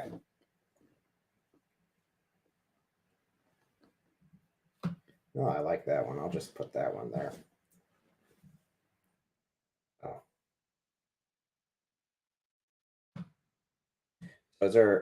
Let me know if you're seeing anything I would really share that one you just liked. Oh, might as well.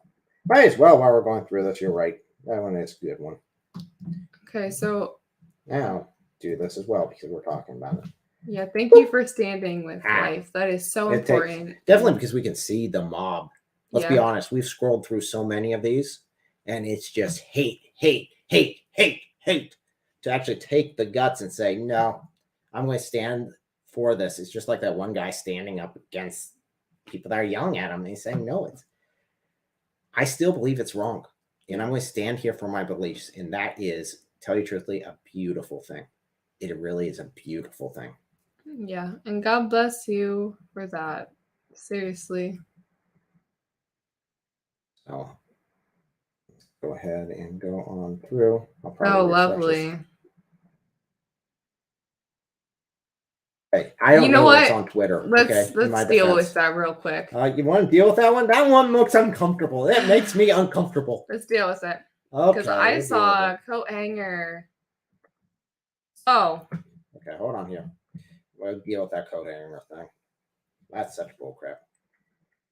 If you are going to kill your child, and it means hurting yourself in order to hurt your child, and to kill your child brings you harm, I'm okay with that.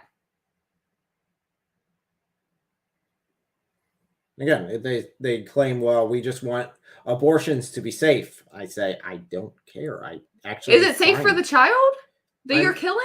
If you're going to murder a child, I'm fine with you dying on the way to murder that child. At least you won't kill any more children.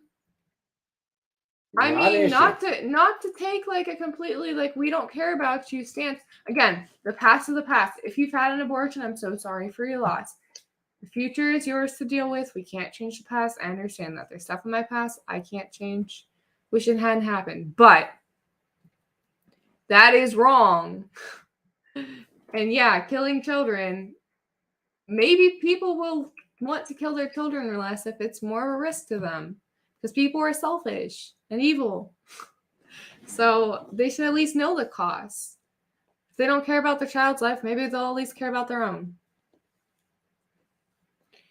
Okay, abortions are health care. People who want to abort will do so. The RoeVWade ruling won't change beliefs, just reduce access to self-care. Many will be harmed or killed. Okay, so same thing we were already talking about. Same thing we were basically talking about, saying, I don't care if you die because you want to murder a kid. I'm fine with that. It sounds like they're in Australia and they're No, not English, so it doesn't much matter. But abortion isn't healthcare. Abortion is anti-health. Yeah. For the baby. It takes away a life.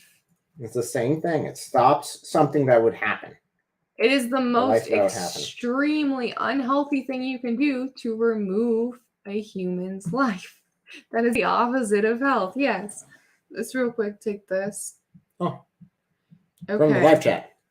It's because the society is more towards narcissistic self-love and their neighbors can go for all they care. It shows what has happened from how the Satan has... Oh, sorry. What did you do? I removed it. From how the Satan has tricked much of the world. Yeah. It really comes down to that. I mean, this is showing, well, you do you, I do me. We all do this. In fact, I was just talking to Christian about this, and I use that.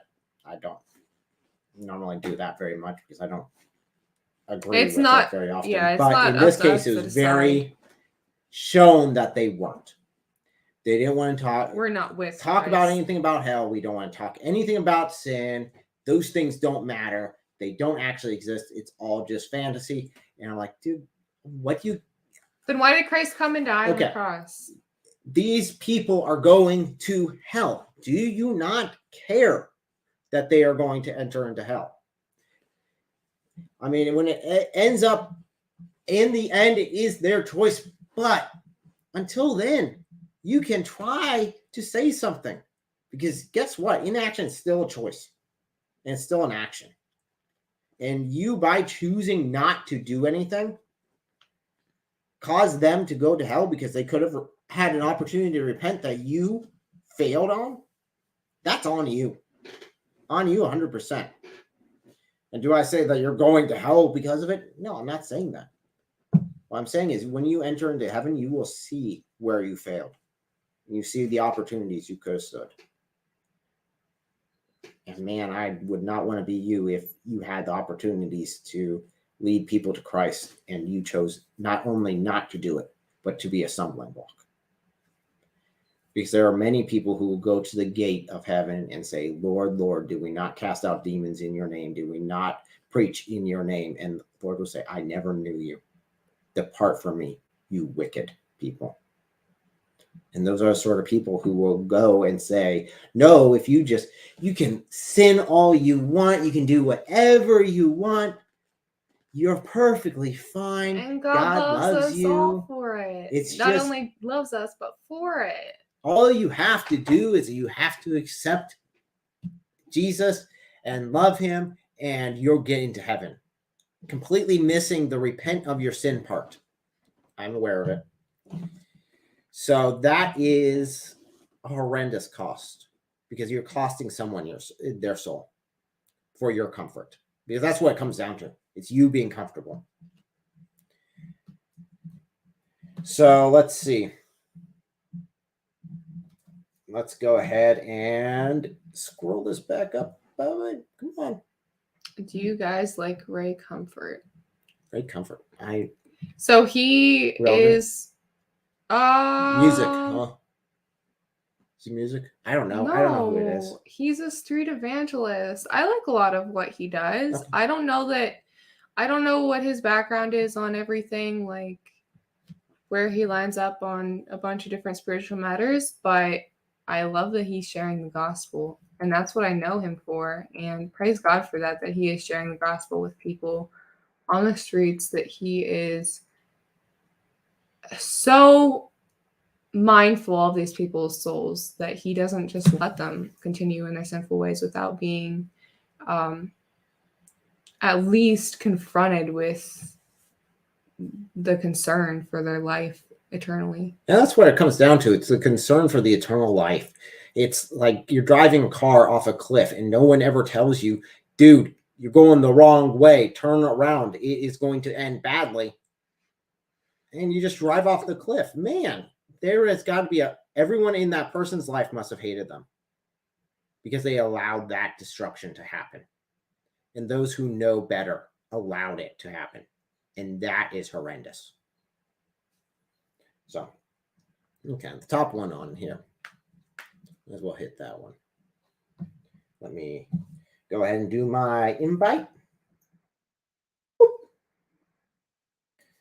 Okay.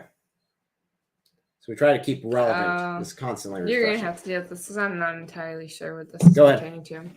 How do I ensure that I will be a Martha in this Handmaid's Tale reality this country is trying to manifest? So this Handmaid's Tale is a fabrication, a historically incorrect, completely made up show. That's basically women just being oppressed by evil men. That's basically the sum total of the entire series. And Martha is one of those that stands up.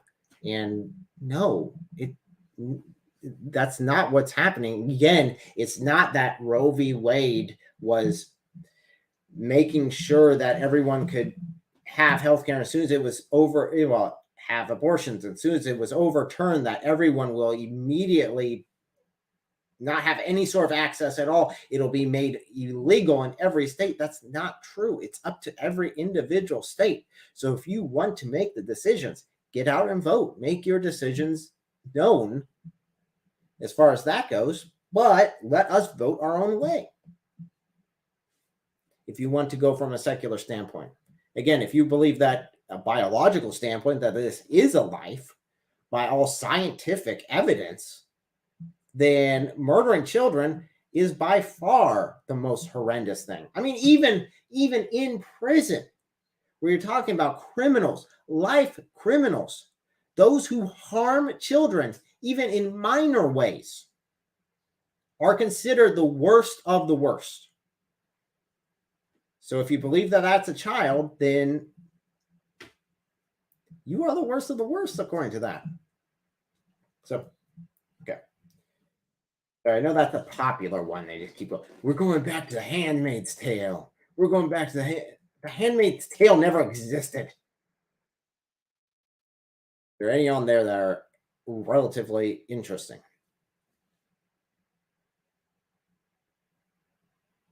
I don't know. Just keep scrolling. Oh, lovely. Legalize rape next. No, I'm going to. So does this legalize rape? No.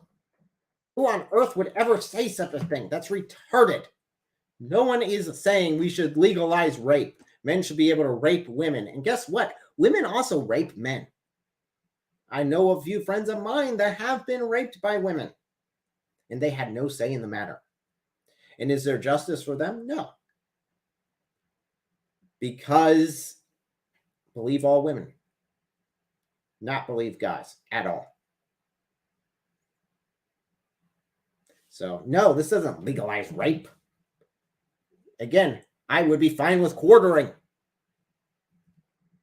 Yeah. Ah, here we go. Interesting. 2 Supreme Court decisions that will live in infamy. Basically, they said, hey, everyone has the right to carry a firearm. You cannot make it illegal. Yeah. But yet they claim that it's forced to carry a child. Well, other than in rape, which still does not make abortion okay, but other than in rape, no one is forcing you to get pregnant. it is your decision. It is your choice to make that decision. No one's forcing you. The only thing we're forcing you to do is not to kill the child. That's it. That's the only thing. I mean, you can put up for adoption. You can seek help. Those are options that are open to you. What's not open is murdering the children.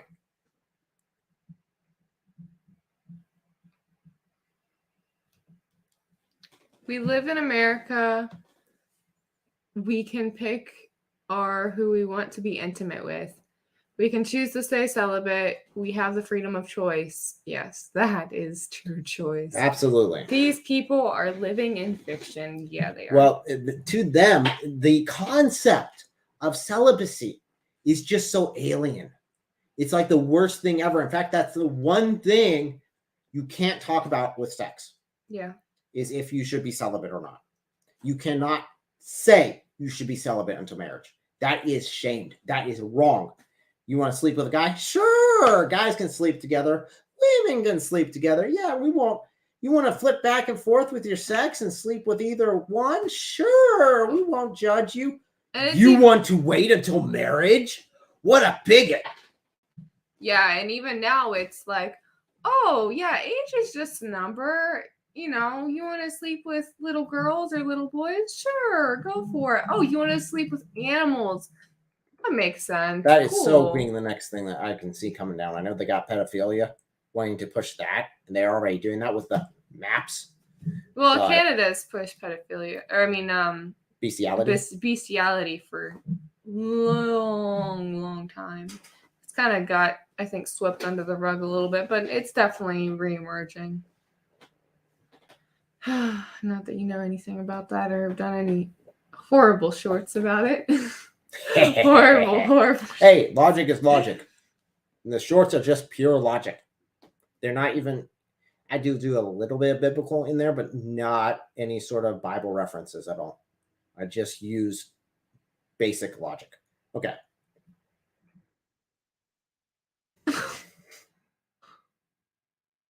Okay, then.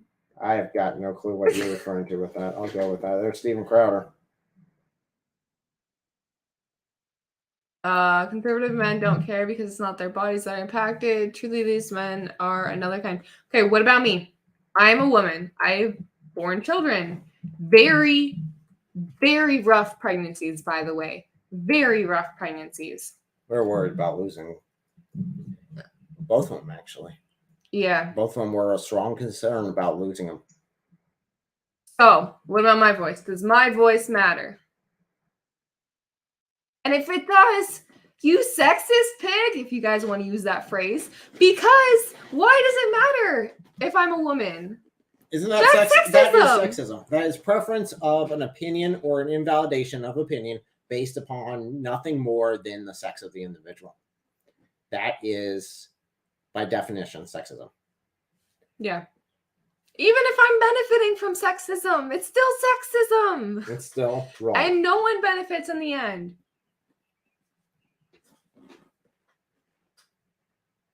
Again, what about the men's babies? It's still their babies. Yeah, but they don't get a decision in the matter. What about the babies? They don't get a decision in the matter. Nope. What about the women children? No women's rights for them.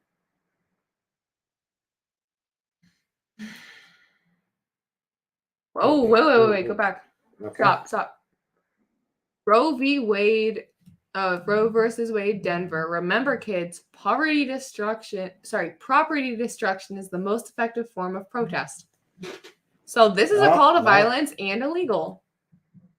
Well, I don't know. Is that a call to? Is there something happening in Denver right now? Is there something going on that we don't know about that's going on? He could be doing this as sarcastic. Now, if he's actually saying, "Hey, property destruction is the most effective means of protest," then yeah, if he's calling for people to go out there and start destroying people's property, yeah, that is terribly illegal. That is a call to violence. If he's saying, if it's in satire, if he's sarcastically saying it, then yeah, I agree. It's wrong. Absolutely wrong. Let me refresh this because we have this on the latest. So these are the most up to date.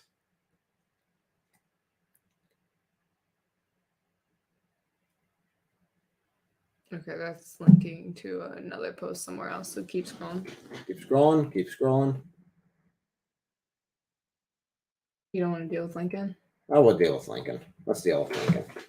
Hopefully this is actually something, not just a made up crap. If the policy of the government upon vital questions affecting the whole people is to be irrevocably fixed by decisions of the Supreme Court, the instant they are made, the people will have ceased to be their own rulers, having to that extent practically re-signed their government into the hands of that eminent tribunal. Lincoln then expanded the SCOTUS to counteract Chief Justice Roger B. Taney's assertion that the black man has no rights to be the white man is bound to respect. What? There's no rights. That there should be a that. The white man is bound to respect. Well, let's break that down, shall we? Now, he did expand the court, so that is something that happened. That's where we have 9 seats currently. Now, do remember he's talking in time of abolition. So, and again, I would agree with this statement saying, hey, it's not a magic wand that just, hey, you instantly get everything fixed that you can imagine. No, that's not the role of the Supreme Court. And if it was, then we would be dictated by the Supreme Court. That would be our ruling government, and it's not. So.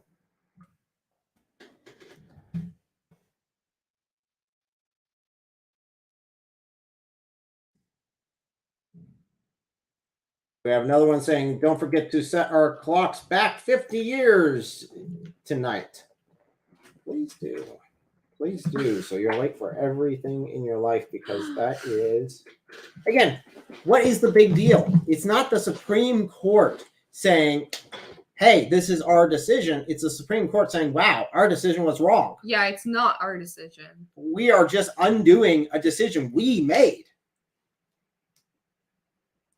And it's not like they're hypothetically going to every state and saying, hey, you have to have it this way.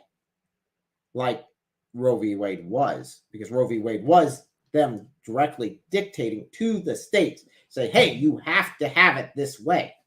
You can't make any laws against it during the first trimester here. You can't do that. That would be illegal. Well, no. So, okay. Let's do one more, because this one is just too much. This one right here. We'll do that one, and then we'll wrap up after that, because we have gone quite a while. It is a pretty amazing day. Sounds like amazing for some other people, more amazing than us, but still, this has got to be groundbreaking. It's been incredible. I'm still kind of blown away by earlier having someone jump on here and actually talk to us about all this. And that was great. That was amazing. Yeah. Thank you, Jessica. That was fantastic. Yeah. And that desire for something more that's within every person. It's so cool when God's like, hey, you know that desire you have? Let me show you how to fulfill it. Let me show you that I've been here all along. Yeah. Let's go ahead and go with the first one up there. Okay. Banning abortions nationwide won't stop women from making difficult decisions over their own bodies to carry out an abortion. It'll just prevent women from having access to safe abortions. It's the same thing. Breaking down. Over and over. First of all, no, it doesn't. Yeah. It does not ban. This is a direct lie. It does not ban abortion nationwide. This is not the Supreme Court, although as much as I would have loved it.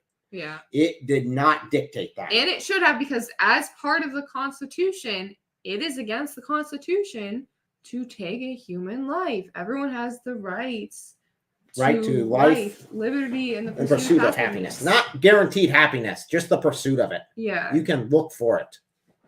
So no, that one's not. Safe abortions.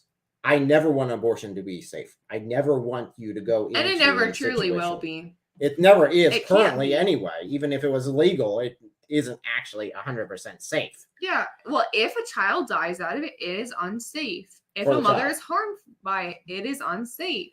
Both happen in almost every case. Well, in every single case, unless you have No, I mean both at the same time. both at the same time, yeah. So no, it's not a good thing. It's not helpful. It's not safe. And even if you're saying, again, if you die on your way to kill a kid, I don't have an issue with that. I really don't. I'm sorry to sound callous like that. But I love the child's life a lot more than I love yours. That was your own choice. No one else's. No one forced you into doing something that would harm yourself. Yeah. Let's do this last one. Okay, I'm sorry. I know the last one I said was the last one, but this one kind of spoke to me. This is at least something new. Yes. Finally something new. Okay. We now have the state-owned uterus. Oh, wow. Oh, that's a way to start this off. The state-owned uterus in a nation founded on separation of church and state. Oh, wow. Okay. Oh, my. All right. Let me start over and try to read through it once. Yes, just focus on reading through it once. Stop reacting to everything. We now have the state-owned uterus in a nation founded on separation of church and state. These Bible Belt morons need to realize they're now governing based on a 2,000-year-old fairy tale. Wow, I expect more when we invented the airplane, the internet, and atom bomb. Oh boy! Mostly invented by Christians, but we won't look at that part. Oh boy. Okay.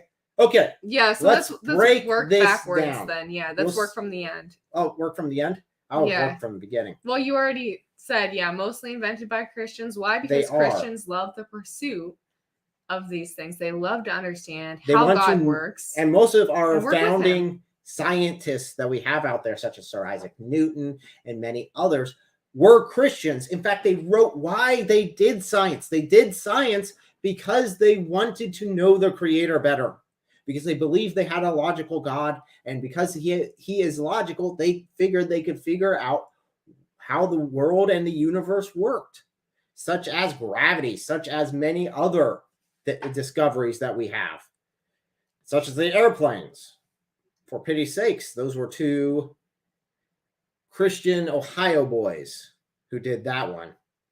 So your brother in Christ, weren't they just all basing those assumptions of wanting to pursue God on a 2,000-year-old fairy tale?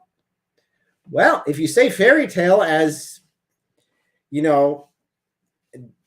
implying that there's absolutely no historical evidence, although there's more historical evidence for Jesus' life, death, and resurrection than we have of any other historical event up until the 20th century. I guess if you just ignore like all of history and all the historical evidence, I've done an entire video on it, looking at it. It's full of secular references. It's full of Roman writings. It's full of Jewish writings that were hating on the Christians. It is full of that. That is entirely another video. It's the historical evidence of Jesus Christ's death, life, and resurrection. That's another video. Okay, so are they governing based on the Bible? Are they governing based on the Bible? If you're Christians, I hope you're voting based upon what you believe. And in the same way, I would assume that he would vote based upon what he believes. So, and considering that he's claiming that, again, this would have to be a majority of Americans would have to be Christian then, because actually what it would have to be a supermajority, because they're the ones that decide stuff. It's a supermajority. So a supermajority either have to agree with the Bible Belt morons or be Bible Belt morons themselves. So this person would be in a very small minority. Okay, so speaking of Bible Belt morons, yeah, obviously the Supreme Court rules over a whole lot more than the Bible Belt, so that also gets thrown out the window. Also, even if you believe these things based on the Bible, which I'm sure a lot of the people don't, yeah, you don't need to, because this isn't about what the Bible says. This is about biology, basic biology, science, logic. As you said in your video. By the way, I'd highly recommend you guys check that out. I didn't even check pull out in the Bible at ELOHIM all. on YouTube. I didn't pull in the Bible, and I didn't pull in God as the justification at all. I prayed at the end, but that's it religiously. Like, referring back to the logical shorts I do in 60 seconds, I state an item, and then I just apply basic logic to it. I state an argument, apply basic logic. And all these pro-choice arguments that I'm dealing with fall apart within those 60 seconds. There's just nothing to them. They dissolve faster than toilet paper and water. And about as useful. Yeah, so if you want all your facts based on logic, because you're going up against someone who is making claims, and they don't care about any of your religious nonsense, yeah, go to that video, because, yeah, I did talk about God at the very end, and I prayed, but it's all listed out. My friend and I compiled these things, mostly my friend. I just added some words here and there. Okay. All these resources, and it's super helpful. Let's continue with this. Let's break this down and finish this out. Okay. Rewinding a bit more. He says, his first line, we're buying back to that. Founded on separation of church and state. Where is that in the Constitution? Nowhere. Where's that in the Bill of Rights? Nowhere. Where is that in the Declaration of Independence? Nowhere. It is in no founding document ever.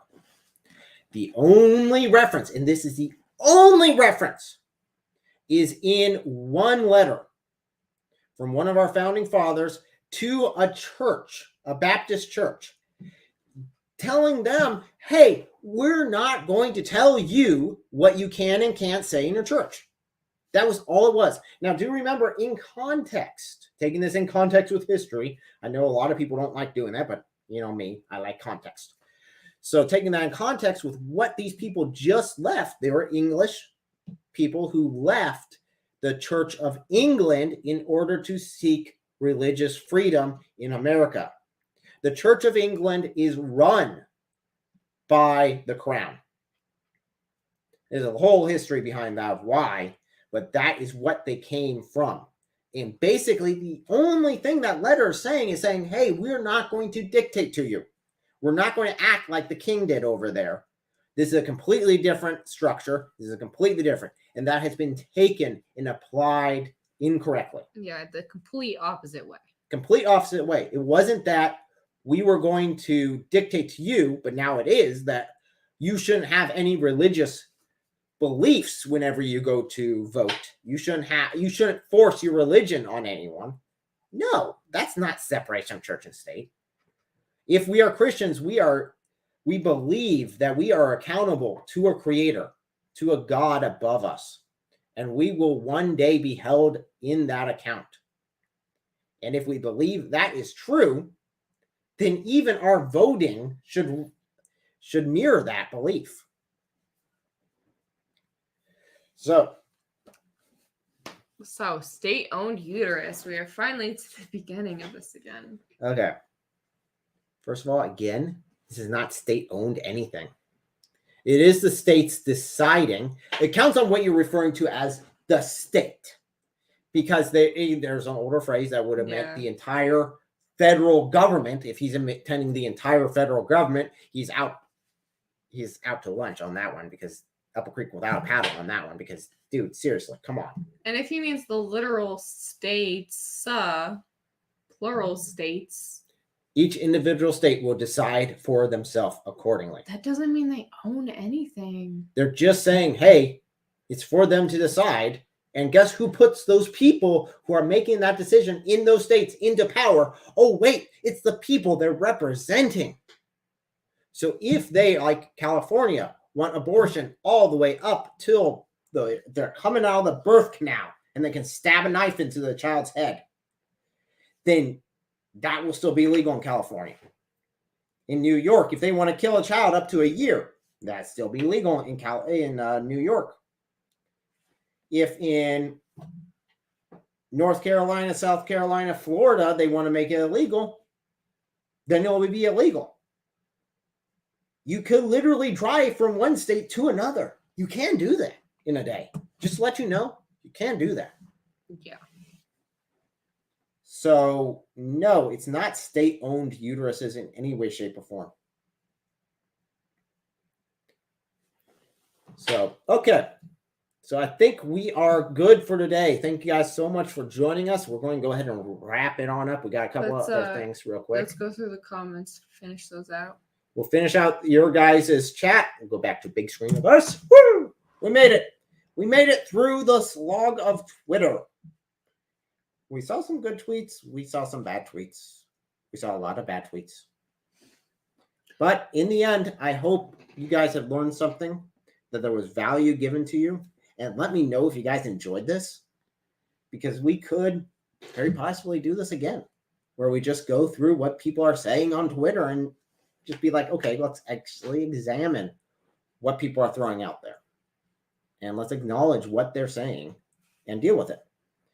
Okay, what do we got? You covered up something.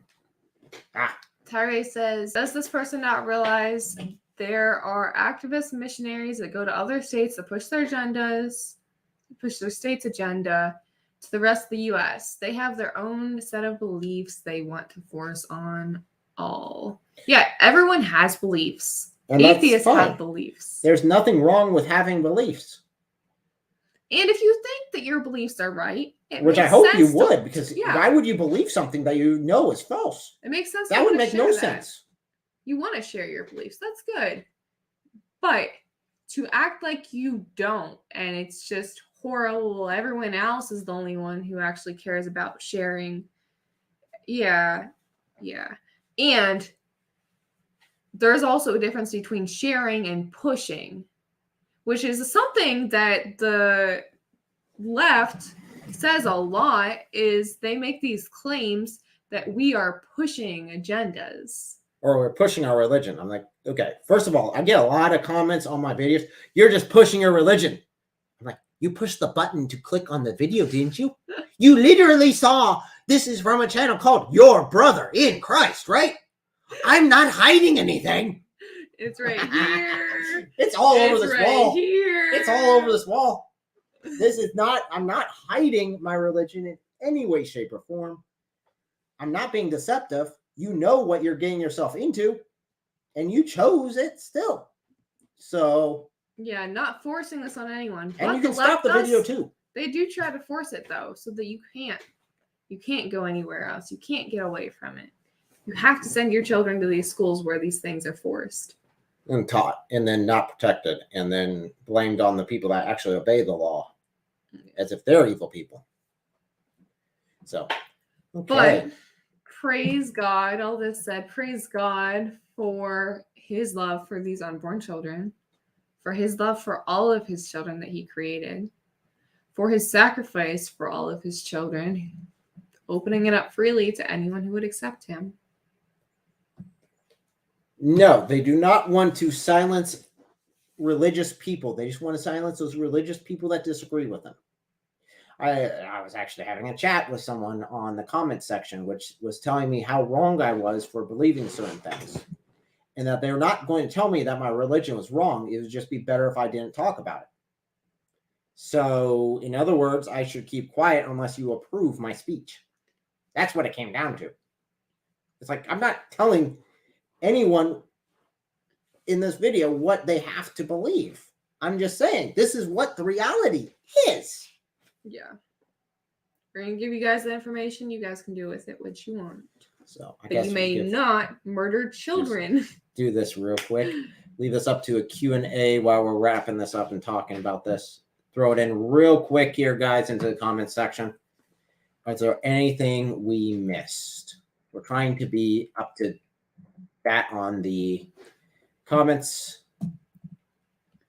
Sometimes there is a delay, so just be aware of that. And we're fine if you disagree with us. If you don't agree with us, in fact, we had a wonderful chat with a lady by the username of Jessica in this whole thing. And man, was that a wonderful chat.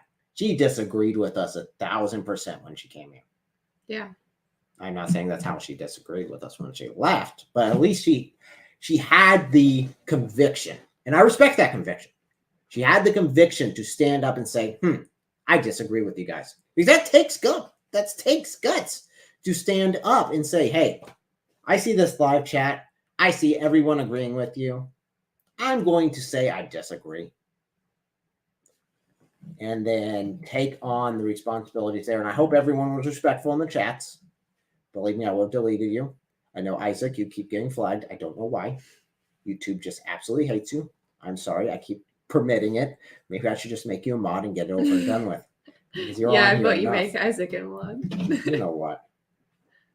Let's give you a hammer. Give me a second. I can't do it on this one. I have to do it on here. Yeah, apparently, well, I don't know. Does Tyray ever post emojis? Because I've never seen Tyray flagged before. Ha! There we go. Ha ha. Oh, did it let you do it? Yes, on my phone it did. It doesn't show up on your phone. It doesn't show up on my computer either. Well, we'll find out if he's got a wrench or not. Say something, Isaac. Don't leave us all in suspense. Oh, yeah. I don't know if it gives a wrench past tense. I don't think it does. I think it's only new stuff. So we'll leave it there. Yep, there it goes. Okay, you got it. Yay! He's got Welcome, Isaac. You're a mod. Welcome. So hopefully, just keep the chat relatively clean. I don't mind if they badmouth me, though. I don't care if people badmouth me. That's fine. You can badmouth me all you want. It's spamming that I don't like. He got wrenched. He got wrenched. Yep. Got wrenched. Got him on. You can now go compete with Nate. Nate2D2 being the universal mod. I think Nate left us anyway. So oh, he's been gone for a long time. Nate, if you're hiding, I think he went to bed. Probably went to bed. Rival. I can't blame him. It's late. So, okay, I'm not seeing any questions down there, guys. So we're It's going to go ahead like and wrap up. 6:30 for Nate. What are you talking about? I don't know. Okay, yeah, you're right. It is 6:30 for Nate. Nate, get off your butt. Come join us. As we leave. Because now we're leaving. Because you didn't join us. Yeah. No, I'm hungry. She's hungry. She needs food. She needs to eat. My belly, my choice. Because So- that is my belly. Absolutely. So yeah, so pretty crazy today. Pretty crazy with this ruling. Fantastic. Hope things keep going. Definitely bedtime for the kids. Definitely need to get them to bed. Yeah, way past their bedtime. So Tyra, I don't remember where you're at. Is it past your bedtime too? I don't remember seeing you too much on here. Well, welcome. He jumped on. He was on there on our live stream on our way home. Oh, on the trip. From Oh, North I Carolina. love doing that trip, but I didn't get to see any of the icons or anything. Or Yeah. see their Oh, that's names. true. Yeah. Yeah, it's driving. Because I was like, I how still do you don't- pronounce your name? I don't know. Sorry. That is by far it's still the best Oh, way. yeah. PA. Yeah, you're not that far from us at all. No, you're not, dude. You just up sometimes. Alejandro Salgado, you jumped on just as Hey! Oh, That's yes, my man. lady. I'm so sorry. I forgot about that. You did tell me that. You're a lady. Tyra is a lady. And I'm a horrible person. I remember that. I remember now that you said something. So my I shame and remember guilt that. is twofold. Oh, you I'm get so both sorry. of it. You get both of it. Oh, slam. Well, you okay? She's like the one lady that actually watches my shows. Like if I look at the percentages on there about it, most of you guys are dudes. Well, I'm not really surprised. There's not very many ladies that want to look at these. So, question, Tyra, and this is what keeps throwing me off. You have like a samurai as your profile picture, right? Because that looks so epic. I don't know. Yes, it kind of does, or Transformer. I'm not sure which. Either way, it's epic.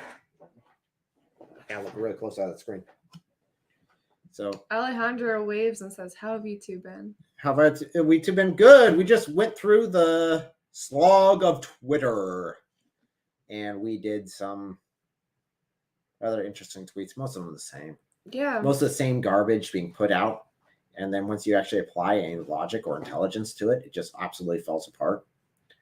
So, but I invited everyone that we talked about their tweets to come join us here, and I think one person may have taken us up on it. At least they saw it. I would assume that's how she found us. I'm referring to Jessica, which again, great conversation, fantastic, loved it. Yeah. So It's an SD Lady Gundam. I don't know what that is. Gundam. Okay, so it's anime. It's anime. Okay. Sorry. Cool. I have not. I'm Okay. so I bad. have not caught her up on all of anime. Okay, there's a lot to cover. No, I still feel bad about the whole. The one time I actually care about misgendering because it's true. Well, it's really hard to remember everything, I guess. Yeah. And there are Just... two genders. It's Yeah. really hard. I mean, you flip a coin and get it right half the time, so whatever. Oh. Alejandro says, yes, my daughter's upset about this as well. Pray for her. Will do. Oh, If I don't know if this is something that would I'm be sick. I'm excited. Whew. I don't know if this would be helpful or harmful, but as a woman who definitely loves children, and I guess including my own that I'm maybe being beckoned for, yeah, I just made a video about it was called something like RoeVWade overturned is pro-choice, pro-logic, and it breaks it all down logically, not religiously. I know that she is not with Christ right now, and we have been praying for you guys and your whole family, your daughter and her mom. And so anyway, maybe that could help her. I don't know if you would want to watch that and see if maybe you could either relay some of that information or share it with her and see what her thoughts are. But yeah, we go through the different abortion things, and it's very concise, very straight to the point, very scientific, biological, gives the references and sources. So And there's also my logic series yeah, he's been that I doing did great on the shorts. abortions, on all the abortion arguments. I don't know what abortion arguments she uses. A lot of them were catchphrases that everyone uses. That seems that most pro-life individuals run into. These pro-choice arguments, and just applying basic logic, again, not from a biblical standpoint. The logic series is not intended to be, this is why according to the Bible we believe this. It's logically, does this fit in line with what we believe? Yeah, and I love his shorts most of the time. Hey, we got I'm just gonna throw some shade there for the LGBTQ ones. Are you? That's what you're going to throw? the puppy play. I'm just gonna stay out of that. The puppy play gets really weird. That is that's an upcoming short. The only reason I'm doing it is because they are pushing it. I want to do stuff if I had a choice, but it has to be addressed, and it's dark crappiness we got to go into sometimes in order to pull those out that are lost in it.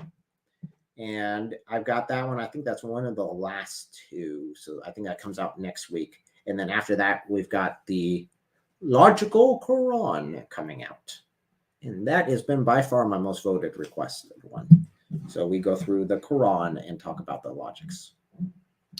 So Alejandro will definitely send you links so that you have those. And you say, I wish you could talk to her, ESO, Elohim. So now ELOHIM. ESO. So you're asking for links for what? For your videos? short, it sounds like your shorts If you and give me my a pro-life. second here, I have her pro-life video up because I did want to share it earlier. So there's that. So that's the pro-life argument she has. And then, but in regards to talking to her, I mean, I'd be happy to, if that's a connection that you would like to make. I'd be happy. I'd be happy to talk to her about it, or just in general. I mean, yeah. so I've actually got these on a playlist. So I will share with you my little the LGBTQ ones, because I don't think that will be relevant in this case. If not, then you can always check out my playlist selection. It's popular. It's public under there. But I think there's a Wise back because I haven't messed with it in a while. Alejandro said thank you. Yeah, absolutely. You can anyone, you or your daughter, or just anyone watching this, you guys can always reach out to me. My email is ELOHIM@gmail.com. Same as her name. Yep, spelled the same. If you take away the comment, it will show that. So spelled like that, at gmail.com. Obviously, no spaces for Gmail. You can always reach out private message on Twitter. You can always reach out on Facebook Messenger. You can reach out to ELOHIM again right there. That name on Facebook.